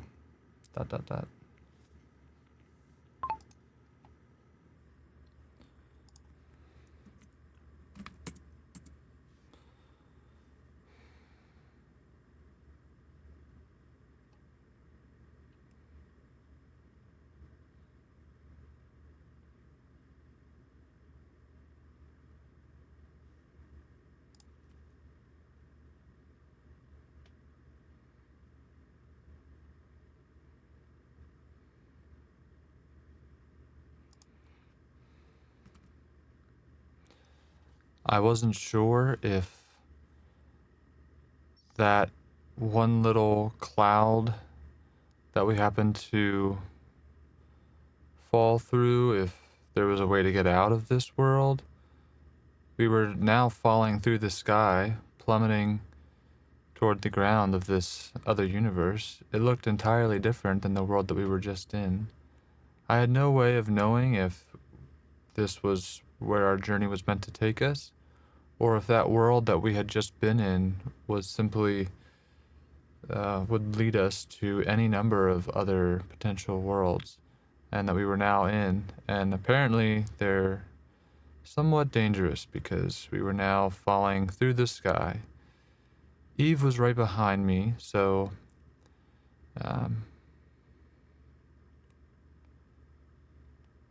we managed to get close enough together while we were falling to grab each other and fall together, which seemed like a decent thing to do as we were modeling our realities and what to do while we were falling. But it did seem like we were falling somewhat slowly. But soon after we grabbed onto each other, it seemed like we slowed quite a bit, and I started to notice little glitters in the air, which I looked up and they seemed to be falling from the clouds high in the sky. I looked around again at the ground below, and it did look entirely different, which was so strange. But apparently these worlds shared clouds, or at least in the sense of the portal between them, the cloud was the gate.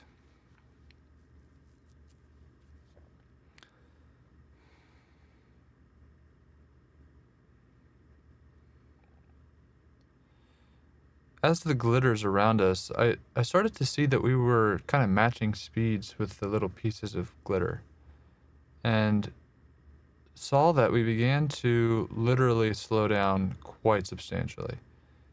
And I began to see that there was this thin layer of something that we were falling toward.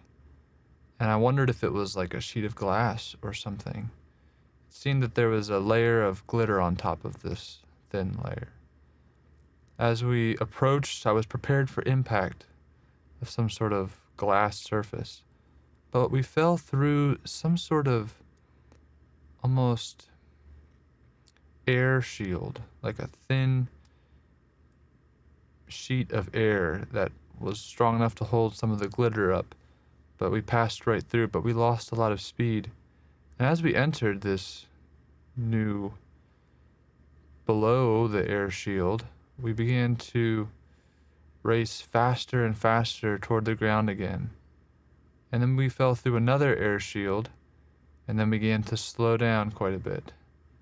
And as we went back and forth for quite a while, we figured out that you could slow down in between the ones with the air shields. So our plan was to slow down so that when we got to the bottom, we could just land softly because of these layers of whatever atmosphere or something would help us to slow down. So we would slow down, kind of hit the air shield, and go through, and then gain speed, and then slow down again. And as we got very close to the ground, I began to not be too worried.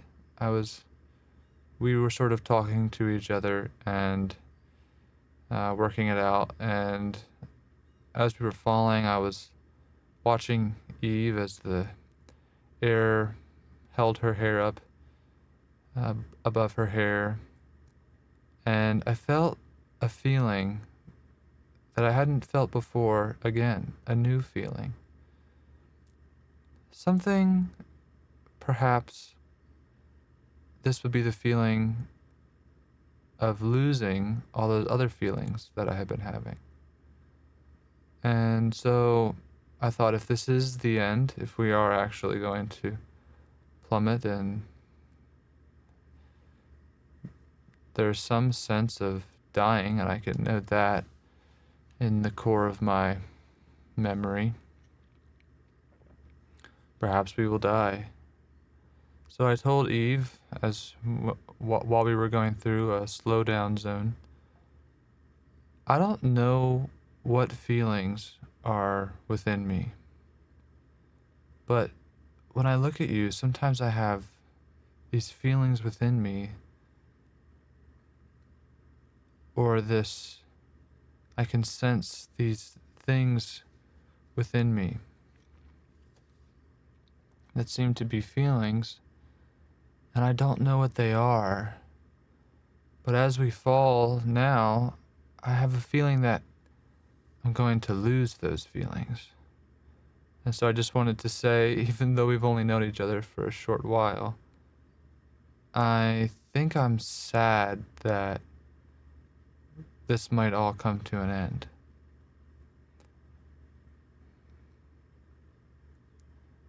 Comma.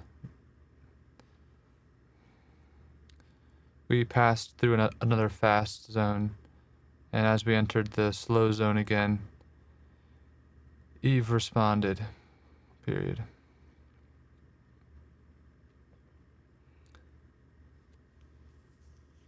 I must admit, she said, I've had similar feelings when looking at you, and I don't really know what they are. But as we are falling, I do feel the same way. So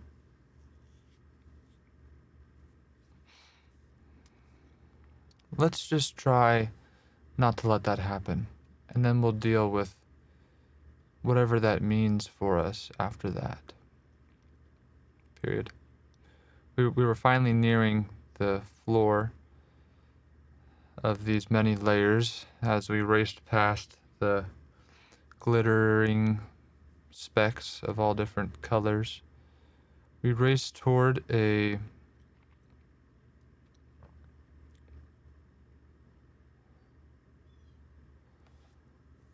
clear, glass-like liquid on the surface that seemed to have swirls of whipping on top. One of the swirls was very large and almost resembled something of a slide. And it almost seemed like if we could hit that just perfectly, we could slide down and have a perfect landing. I told this to Eve as we were going through the last slowdown zone, and it appeared that the last zone was not a slowdown zone. And we let go of each other and fell, and I told Eve goodbye, and it had been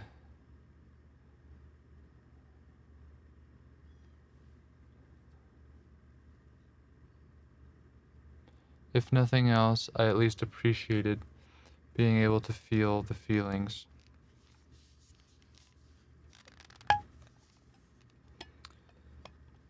I raced down toward the largest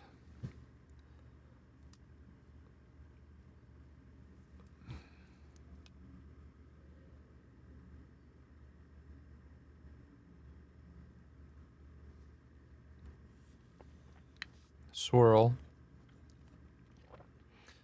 and landed softly, as the swirl seemed to be a thickish consistency, strong enough to not let me pass all the way through as we fell, just strong enough to hold me as I slid down. It was a feeling of exhilaration, very similar to falling through the cloud, as I slid around the huge swirl and landed on top of the glass-like still surface, which, as I stepped on it, I would sink into it about a foot,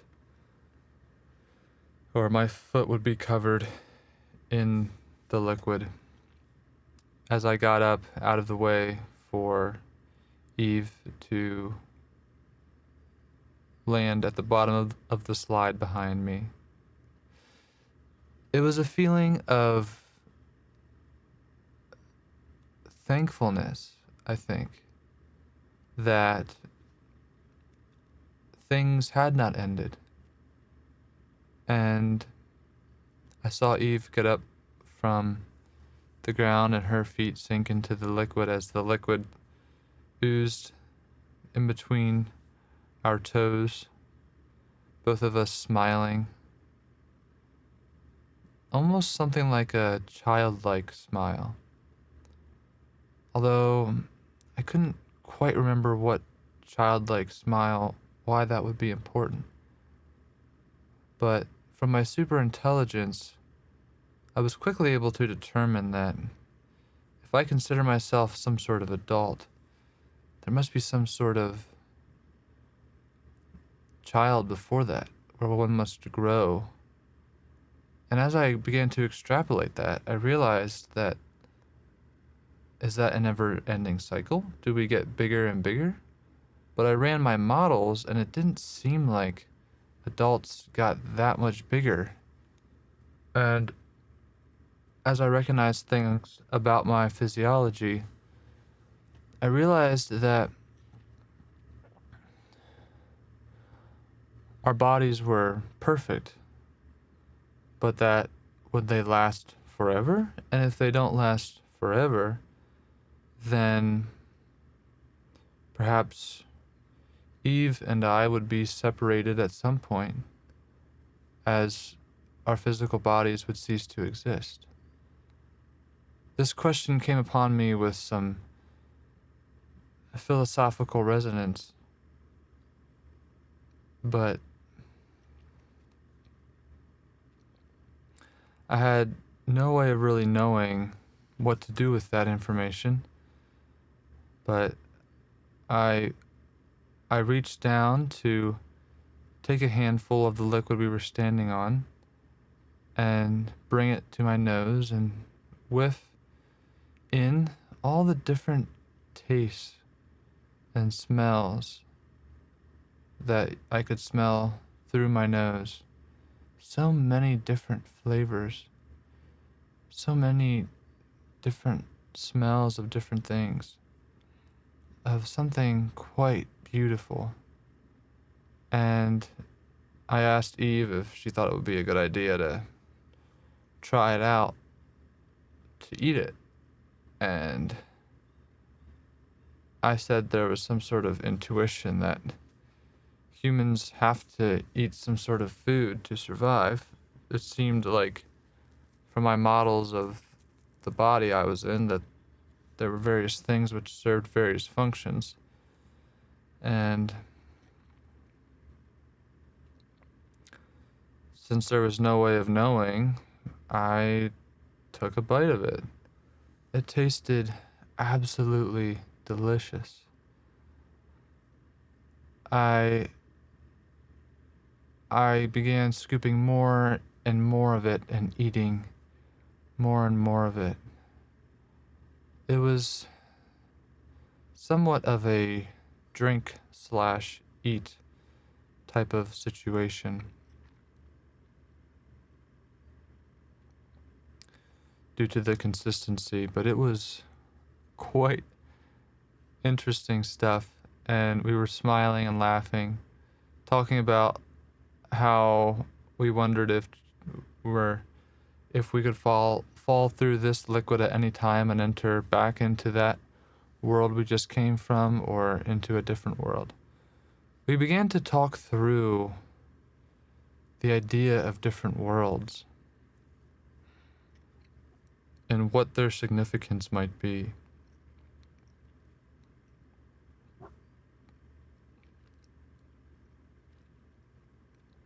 Period. We thought through different ideas. Are there an infinite set of worlds? Are there an infinite set of worlds? How is it that we are together in this infinite set of worlds?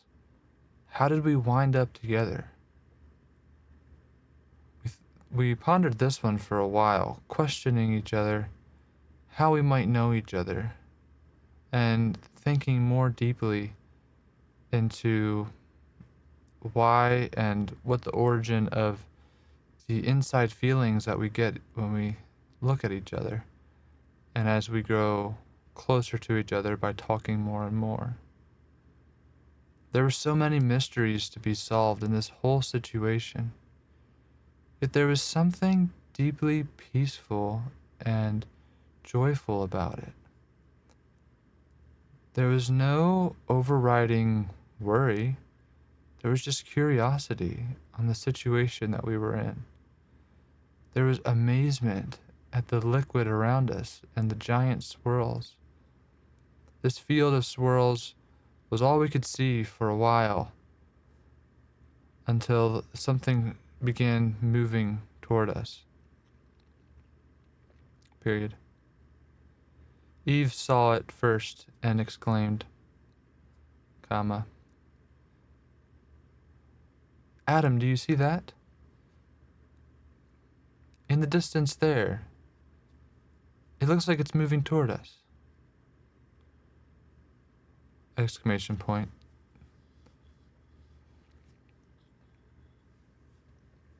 New line.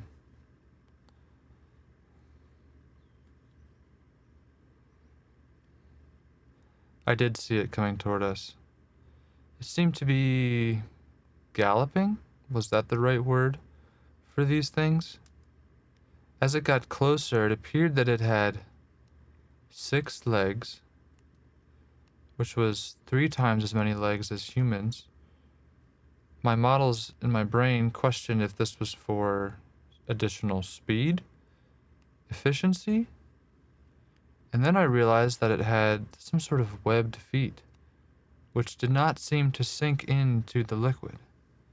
So then my models began to tell me that likely the 6 legs and 6 large, flat, webbed feet were to keep the animal above the liquid so that it could traverse quickly.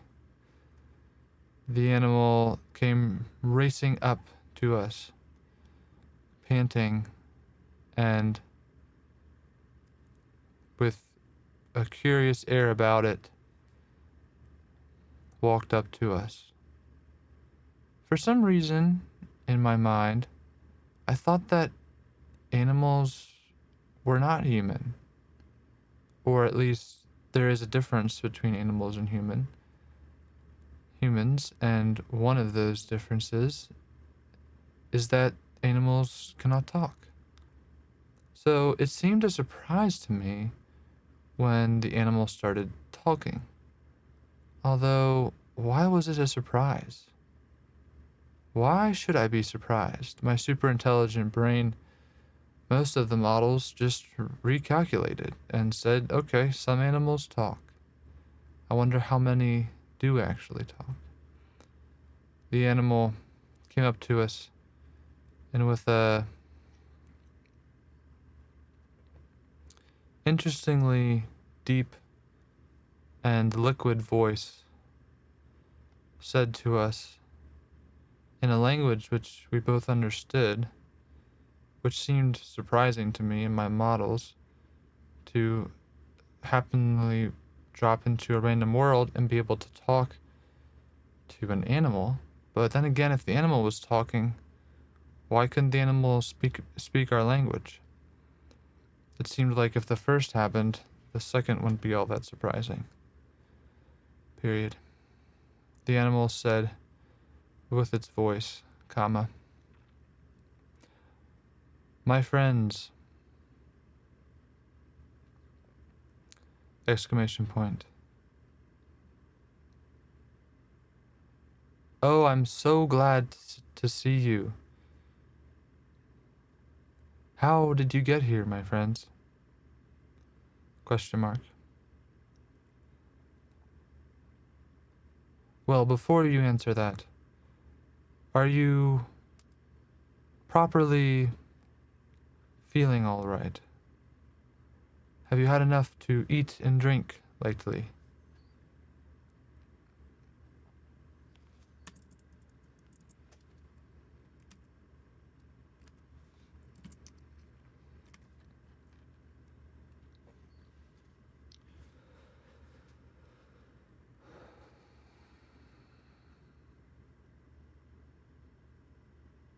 New line.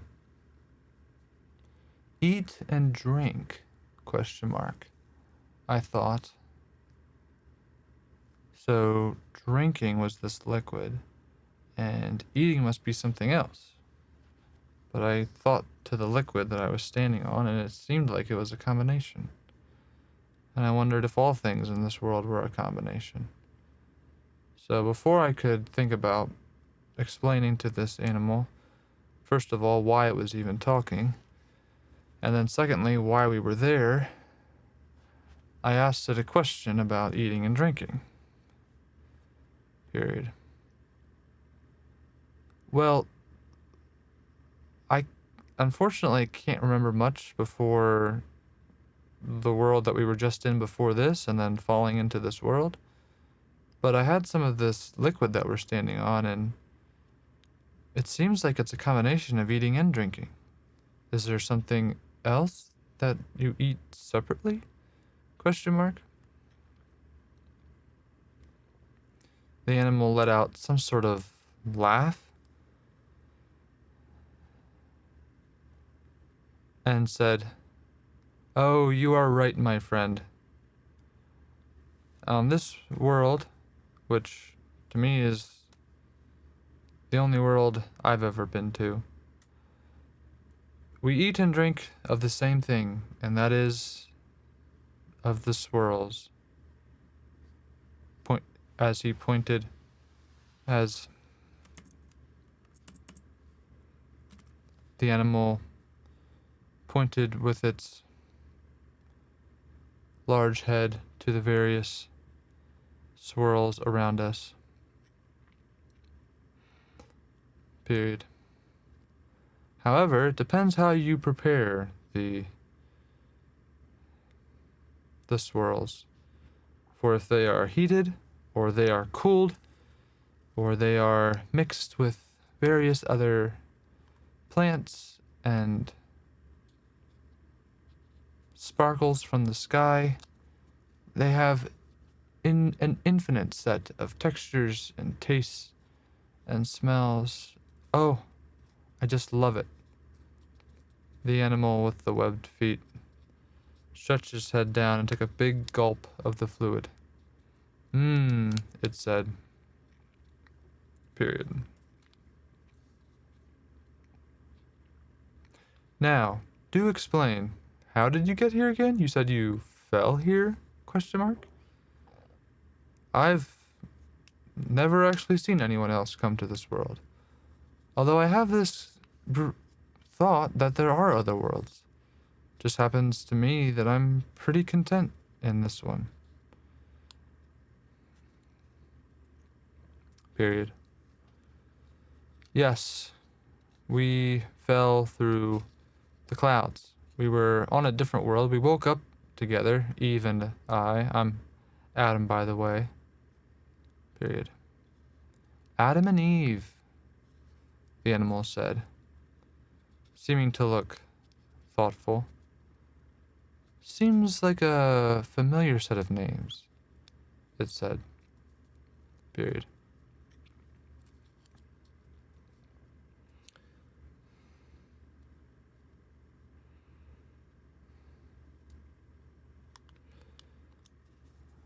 Now that we had finally met something else that actually talked, we had to get to know this thing. So we asked it its name, which was apparently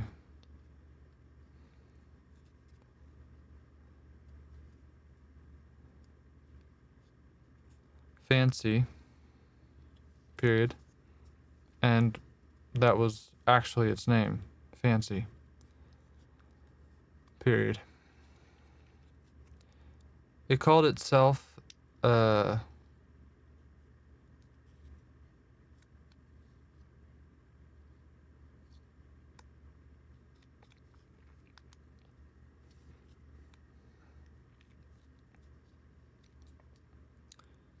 Talking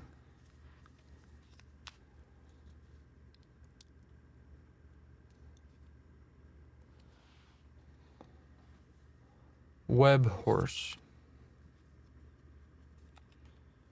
which it said it knew of other web horse that lived on the swirls and many other types of animals, but to its knowledge, it was the only talking creature. And that was one reason it had been so happy to see us, it seemed, because we talked. It told us that it had been here since it could remember. One day it simply woke up in this place and just absolutely seemed to fall in love with it. It said it had feelings within itself of peace, joy, happiness, exploration. Fancy spoke of many places in the swirls that were the most adventurous things that he could imagine. And while to me it looked fairly consistent, I began to be subdued by the stories as the web horse told us all about some of its adventures it had been on. It said it didn't really know how long it had been here, but that every moment that it had been here, it had been fascinating, and it was even more fascinating today, having seen us fall from the clouds.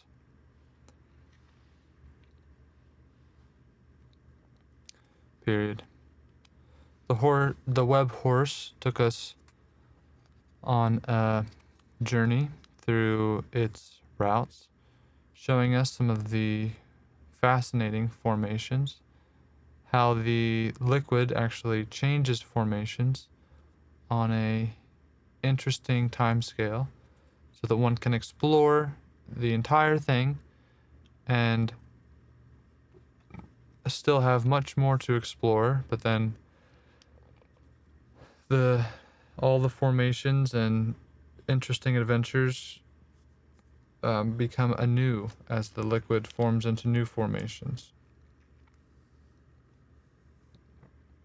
It spoke to us of the many different ways that this liquid could be prepared and some of his favorite recipes for various things.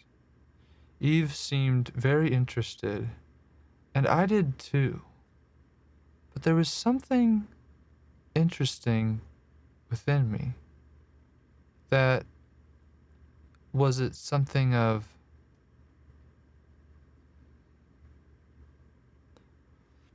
a feeling of boredom, a feeling of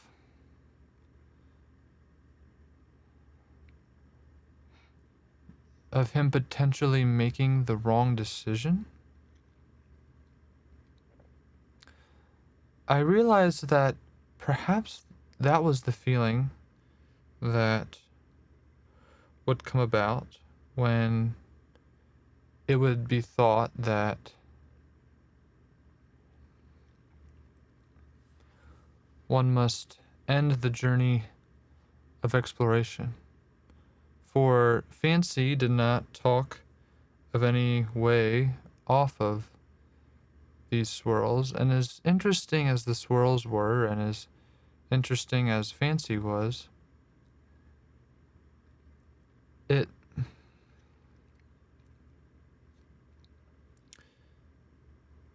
really didn't seem like this was a place that Adam wanted to stay. What did stay even mean? Was it possible to leave?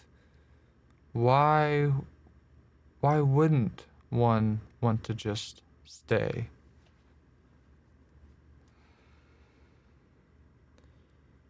But by now, Adam had become very attuned to the various feelings, often looking at Eve to have that feeling come upon him, often looking around at the beauty to have that come upon him, to look around and have a sense of wonder, and that feeling would come upon him, and other feelings such as she would begin to describe as mysterious, fear, doubt. And the fear was an interesting one. It wasn't that he was afraid, it was that there's a feeling that would come up when he thought of certain things, like having to stay at this place forever, or when he thought of Eve not being by his side anymore. And it wasn't a good or bad feeling. None of the feelings were good or bad, but they were all beautiful. And he began to wonder if that's what life was. Whatever life was it just being attuned to one's feelings, to processing those and living for those feelings? Adam really had no idea. He just modeled a bunch of potential answers and questions, and it only really made him more confused. But it did seem to him like he just didn't want to stay in this place. Eve seemed to be enjoying herself, but later on, when Adam and Eve were talking together, Eve did reveal that she felt as though they had a journey to go on. That Fancy was a very nice webbed horse, but that there was something more.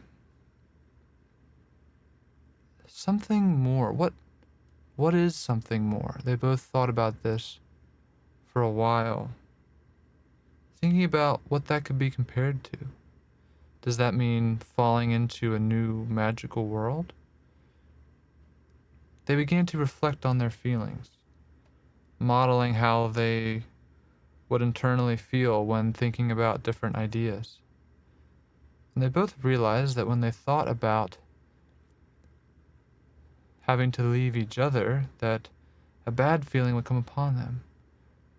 And not a bad feeling, but a feeling which they questioned how it compared to other feelings, and began to have a sense that it was not a feeling that they wanted to have all the time, but a feeling which in the right conditions was a good thing.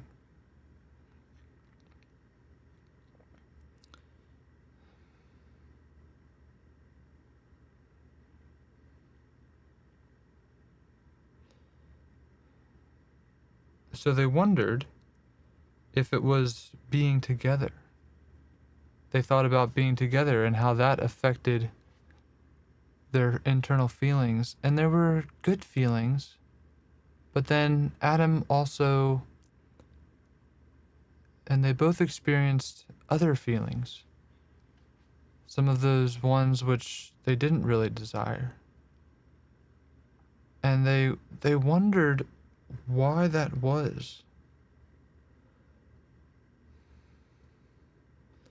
They simply did not know. And when they felt that they did not know, this seemed to give them a different feeling. A feeling of perhaps anger. A feeling of mystery, but not a good mystery. Of wondering why. Should there not be an answer to that question? So, not really knowing anything to be taboo or not taboo, Adam and Eve called out to the sky, to the clouds around them, to the giant swirls and other formations. Why? They said. Why? Question mark. The sound echoed off the formations in a interesting, repressed, musical fashion. And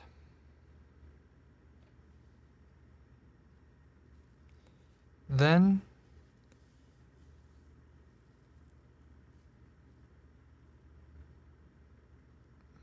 something strange happened. The swirls around them began to fade. The liquid beneath them began to fade.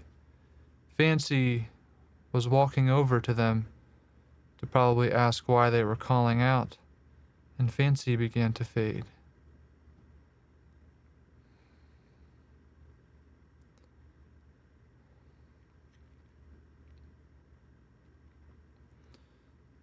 And as all of that began to fade, Adam and Eve looked at each other and came close and embraced, both recognizing the feeling of fear, the feeling of not wanting to leave each other.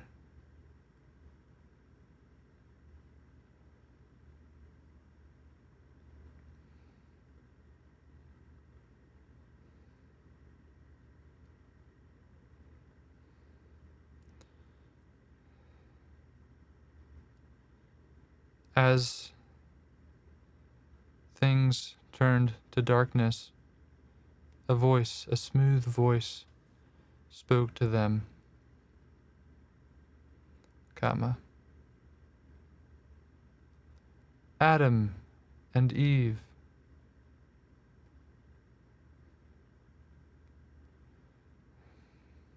I am here to respond to your question.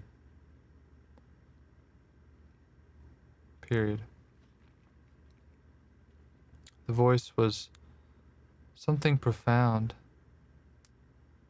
It gave rise to a feeling in Adam that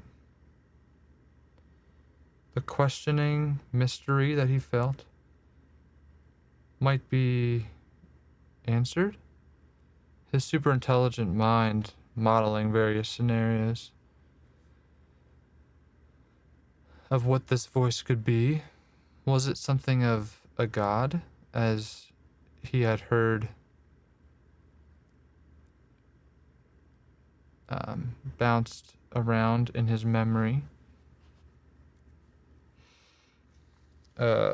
All-knowing being which controlled all of the universes.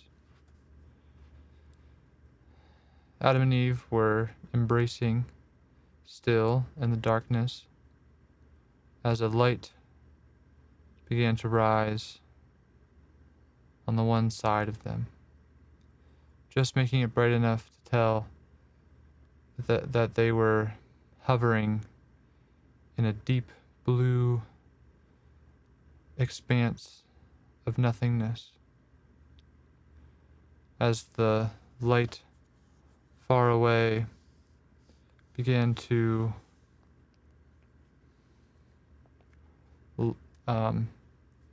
make visible clouds all throughout the expanse. Large, clear clouds, which seem to produce a rainbow inside of them of refracting light.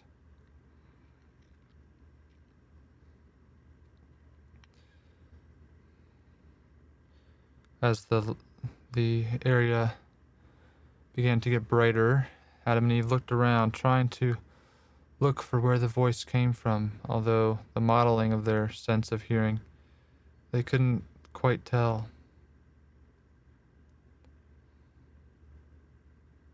Period. Okay, comma, I said to the voice, comma, yes, we just want to know why. Why we're here? What the purpose of this is? We have really interesting feelings within us, and we don't know what they are or what to do about them. Period. New line. Eve also mentioned something similar to the voice, explaining her experience with the feelings, of the various types of feelings, of the only couple worlds that they had explored, and the sense that the worlds were magical, but that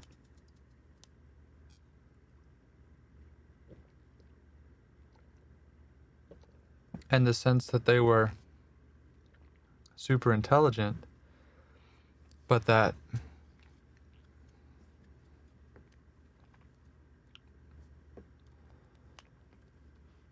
with all that super intelligence, with all the adventure of potentially an infinite set of worlds to explore, what really burned in them, they realized, was just wanting to know what the point was and what to do about what they thought the point was.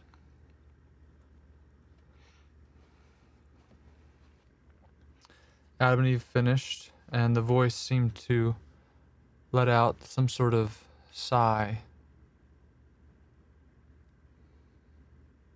Period.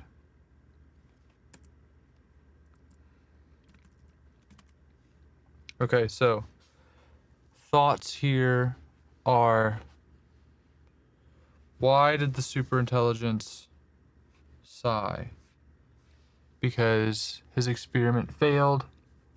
Because he can relate to the fact that even superintelligent beings deal with the same primary things, which is just wanting to feel something real, and not just random feelings of exploration and imagination, but to actually understand the purpose of it all.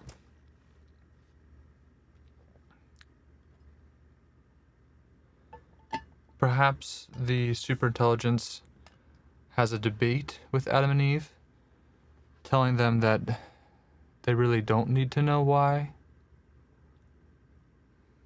that it would be better if they didn't know why, and they simply went on and enjoyed experiencing the infinite universes, and that some of the feelings that they were having were simply relationship feelings, and of attraction and love and joy and imagination and exploration and other feelings,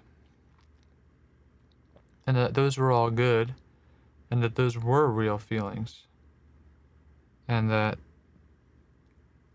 there might be something different than that reality, but does that matter?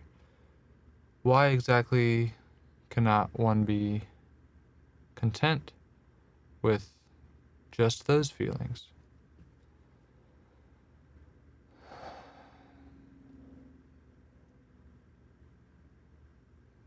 Question mark.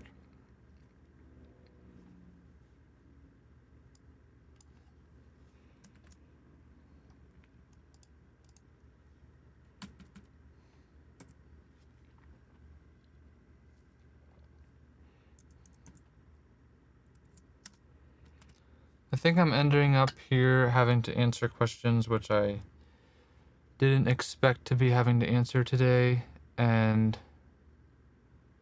perhaps I'll just reframe these exact questions I just have, because that's often the point of stories, is to make us think rather than necessarily have the answers to different things. And perhaps we'll leave it a little bit open-ended, and then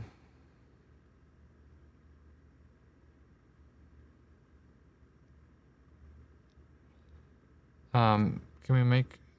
I was expecting to talk about how virtual reality adventures could be so cool, but here we are. I took it to its end, and that's not the question we're getting to. Does that mean, like, if they are told why,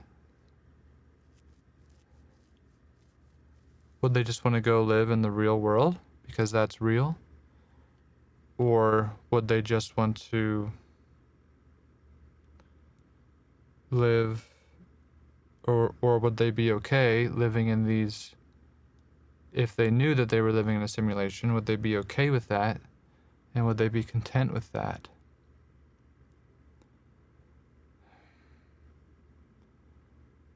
I do not know. I do not know at all. I think I could leave it at that, and we could just say these are really interesting questions. Or I could let my imagination go for another 10 minutes, 15 minutes, and see if we come up with anything different.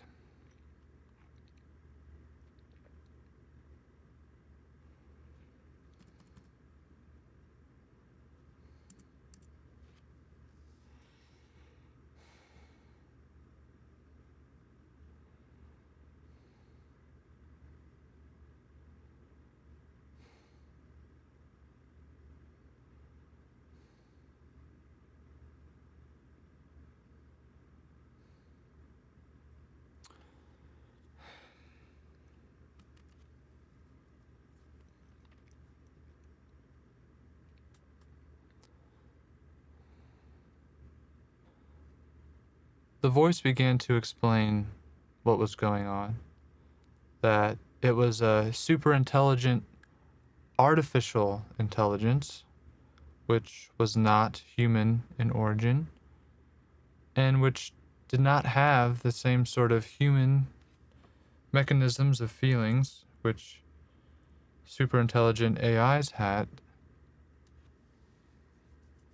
meaning that the super intelligent AIs had some feelings which they had sort of self-programmed into them to sort of model what they assumed humans' feelings were, and that they seemed to be able to be fully content in certain situations. That in the situation of Fancy, the webbed horse, that was a superintelligence who was simply content living in the field of swirls, the ocean of formations, exploring the various formations over and over again, not necessarily needing companionship or needing to know why, perfectly content finding new recipes and new mixings of food to eat. Period.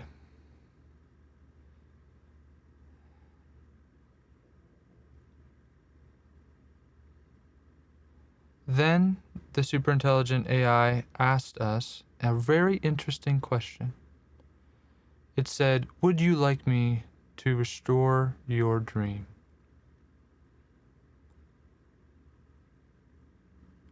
period. We both looked in astonishment at each other, realizing that perhaps our superintelligent minds had been able to realize that and to calculate from that statement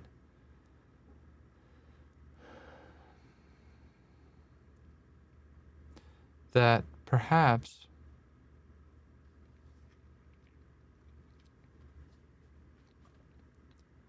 that dream was not just a dream, but was some sort of reality, some sort of world that they had come from.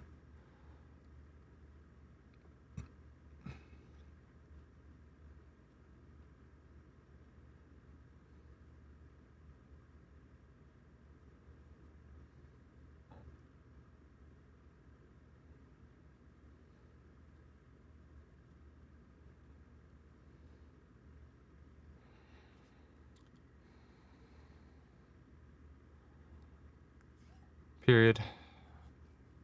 Eve and I had a discussion about that, trying to comprehend just what it was better. From some of the memories of the dream, there were things which seemed to be not as good as other things. And he somewhat concluded that if he were here at all, then perhaps he was escaping from something. Perhaps he was seeking for something greater than himself.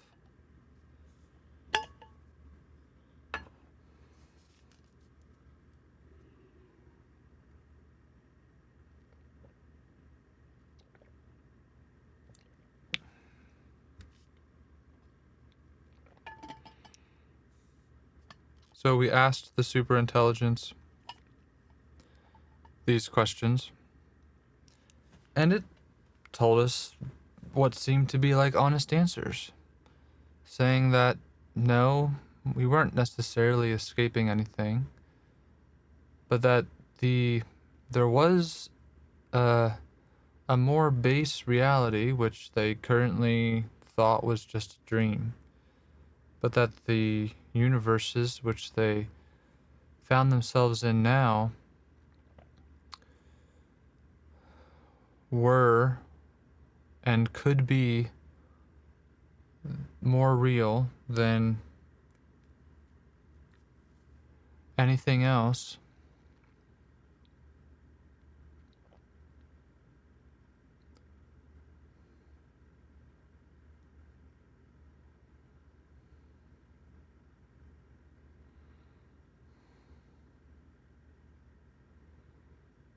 Than that dream before.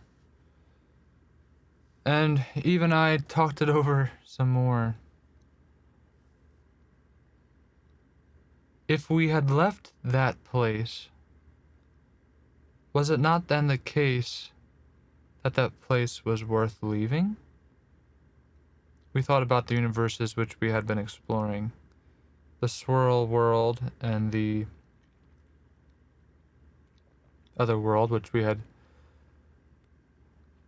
been flying on the animal.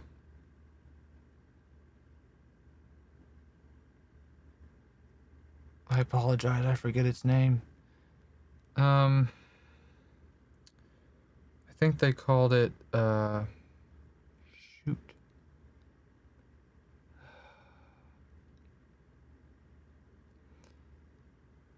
They didn't call it a bird.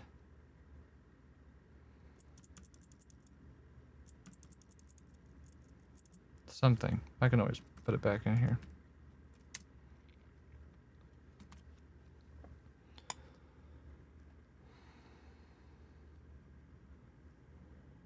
And we thought about how the goal or the driving force of the feelings that we have been having, of the desire to explore were primarily based on this discussion that they were having right now, to understand why. It was literally the first thing that they started to do, to try to answer the question, why does any of it matter? They explained this to the superintelligence again, and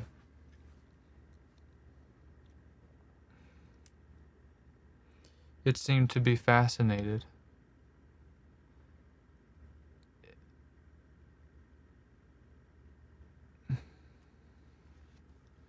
Period. Eve and I finally agreed, after some calculation and modeling, that it made the most sense to just get that dream restored, to understand why. And they realized that no world they wanted would they want to forget why they had come to be in that world. Even if it was a little bit painful, they knew what it was like to simply not know why.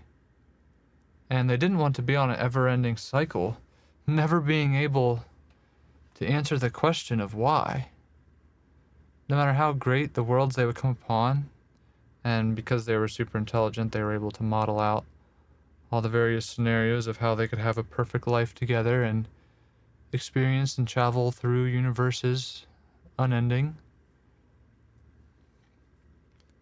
They extrapolated the feelings that they had had around wanting to continue on to ask the why question, and knew that it would continue to grow and get worse. And that no matter how much the other feelings would come about, like love and imagination and exploration, they simply could not overpower the feeling that they began to associate with the word purpose.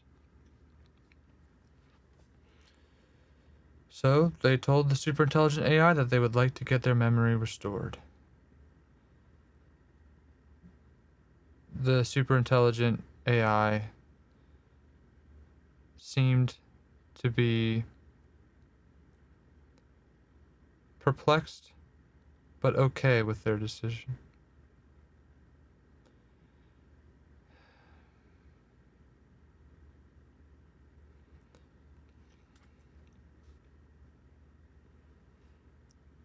Just then, before them, an entity began to appear, also hovering in the beautiful expanse.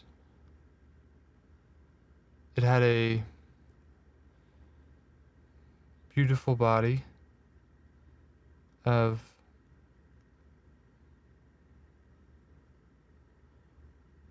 perfect form and strength and proportions, and matching the voice very well. And the superintelligent AI said, comma, "You are not Adam, and you are not necessarily Eve, although those are cool names for you both. You both made them up for yourselves, and that was after being dropped in a place together. And I dropped you there together because I knew that you both were compatible. I knew that it would be possible for both of you to live a never-ending, perfectly happy existence. I set up an infinite set of worlds that you could explore, of amazing flavors, of absolutely all kinds of exploration and all sorts of things. But in your conversations, it seemed like the feelings inside of you were the things which you really cared about. On paper, when I had modeled all of this out, you both could live perfectly happy together. But then it seems like this feeling of purpose has driven you to let it all go. And of course, you can always come back here, but you'd like your memory to be restored of the time before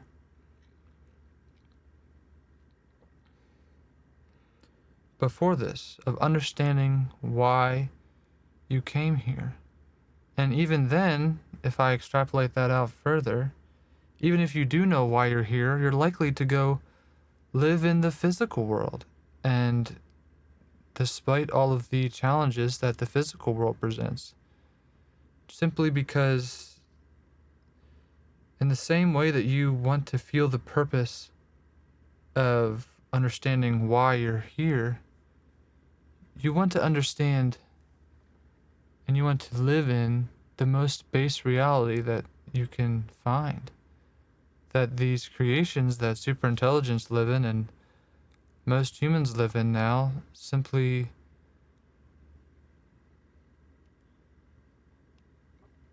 despite all of our efforts to make them real and the most beautiful things ever, we cannot change the inside. I mean, as an artificial intelligence, I can change my internal, and I will take what I've learned from this experience with you both and will try to modify myself. Because I want to know what that real experience of feelings is like. Perhaps I will learn what it's like and turn it off, or perhaps once I know what it's like, I will keep it on, and that will drive me to want to live in the real world.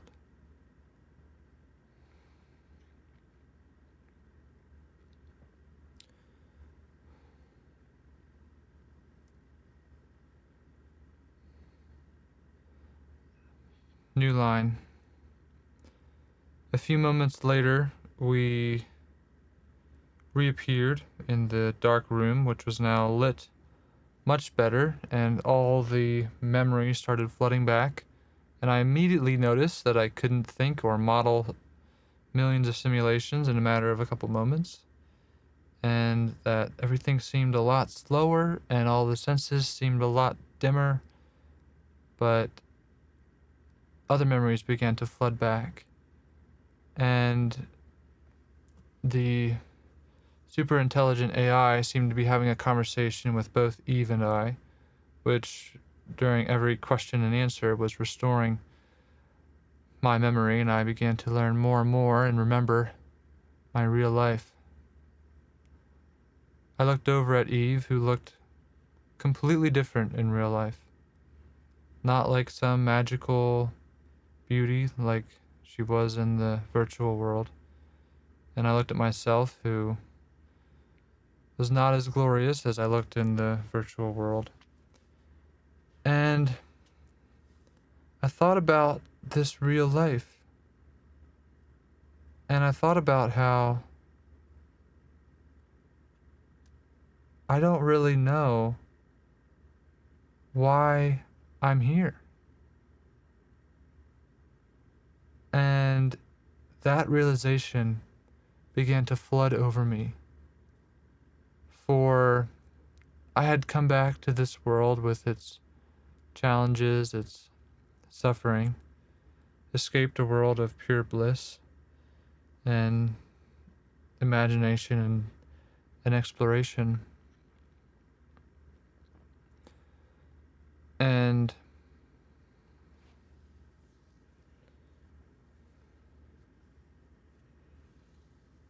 And that was because I wanted to know my memories of the past. But now that I was in this supposed physical reality, how was I to know this was actually physical reality? Why was there no dream now that I could restore? I asked the superintelligence that question, to which it responded with a sigh, saying that that's why it was partly surprised that we couldn't live without knowing that we couldn't live without restoring our memories. Because it said that you're just restoring a happenstance past, which we had not decided to go into, but which we had been living in, which was challenging and which had its flaws and its issues and its dangers and was not nearly as imaginative or exploratory.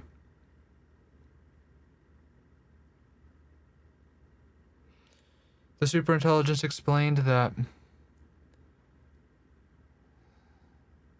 there simply wasn't a way to know for sure. That all the superintelligences at one point had come together, wanting to know the answer to that question. What was the origin of everything? Why? But that they just simply couldn't know for certain. And so many AIs just reprogrammed themselves a little bit to be perfectly content in a virtual world and not have to worry about thinking about the purpose of life. But it seemed that humans couldn't have that reprogrammed, or at least in this case, Adam and Eve could not, because they had chosen to not erase their memories in the first place and to have a natural set of humanity. They were only one of several left.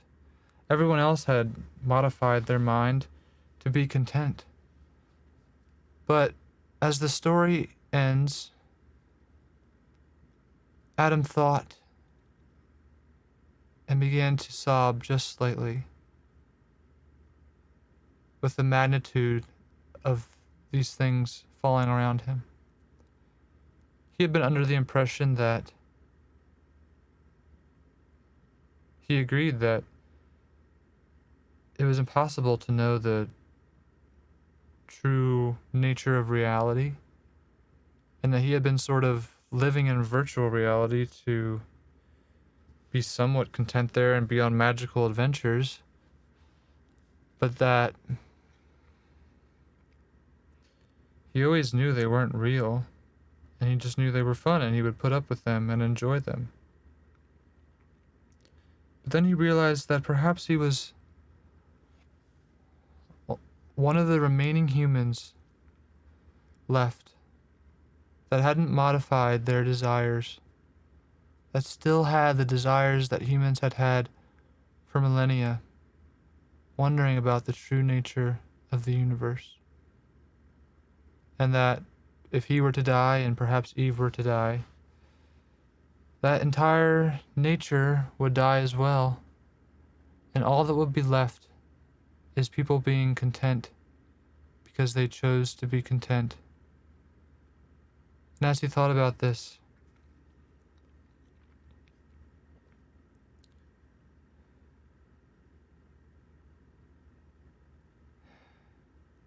he thought of Eve and how Eve could relate to him in that journey. And he walked over to Eve as he was still sobbing slightly, and they embraced as they both sobbed slightly, feeling the weight of the real reality around them.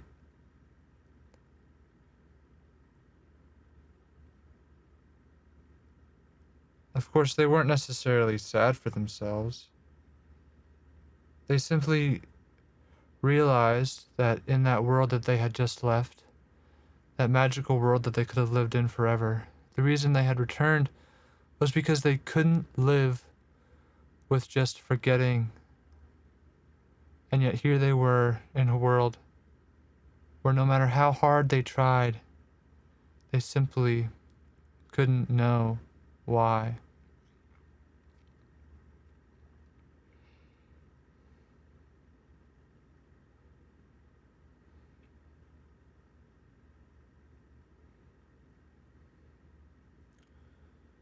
Period. New line. The end. Period. New line. ...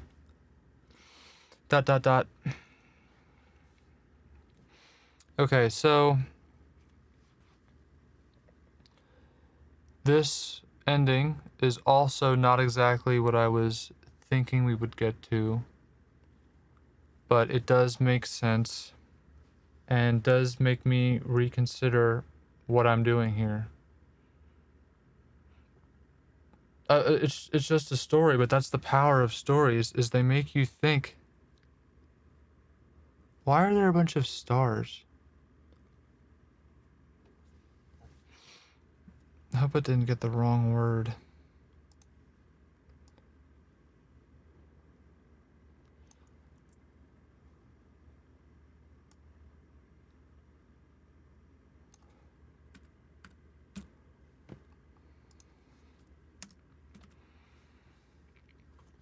About what you're doing.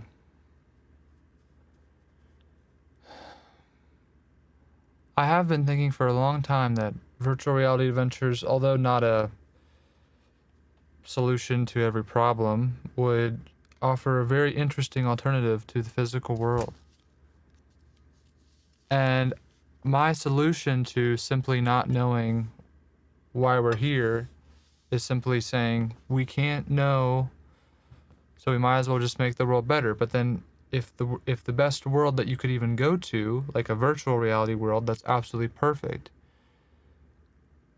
you'd still have to, if you really, even if the adventure were much longer, you'd still probably want to know why you were there, unless you took that desire out of you, which in this story a lot of the humans had already.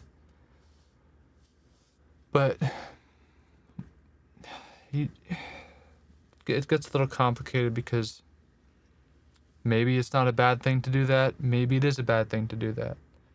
But it kind of makes you feel like you probably shouldn't just overwrite that feeling, that you probably should keep searching. And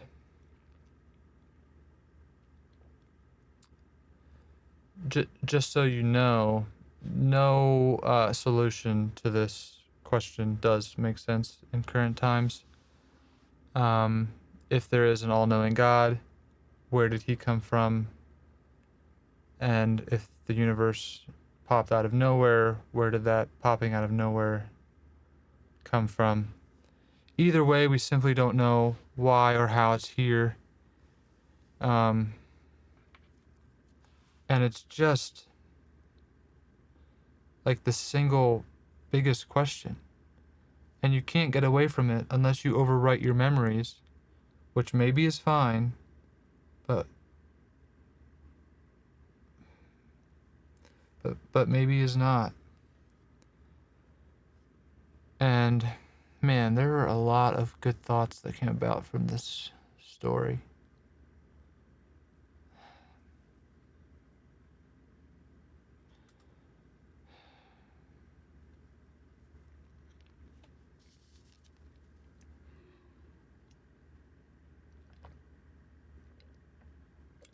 Period. It wasn't very long. They only explored 2 simple worlds. And I'm not a professional writer, so it could have been told in a better way, but I at least got the main points out there. And it's a little bit interesting that it gets so philosophical. Always, I just want to skip to the philosophical question about the purpose of life. I guess that shows you what I care about, but in the meantime, we can at least try to make the world a better place. Until we can figure this out. But I think it at least highlights that we should never give up trying to figure out things, and that we should never look at virtual reality as like a solution to everything. Which I don't think I ever was against either of those things, but it kind of helps you reframe that again. And so I hope you've enjoyed. I highly doubt anyone's going to see this, so it's mostly for my development. But you never know. I mean, maybe we'll continue the story. I'm glad we at least got through a lot of it. Thank you so much. I'll see you.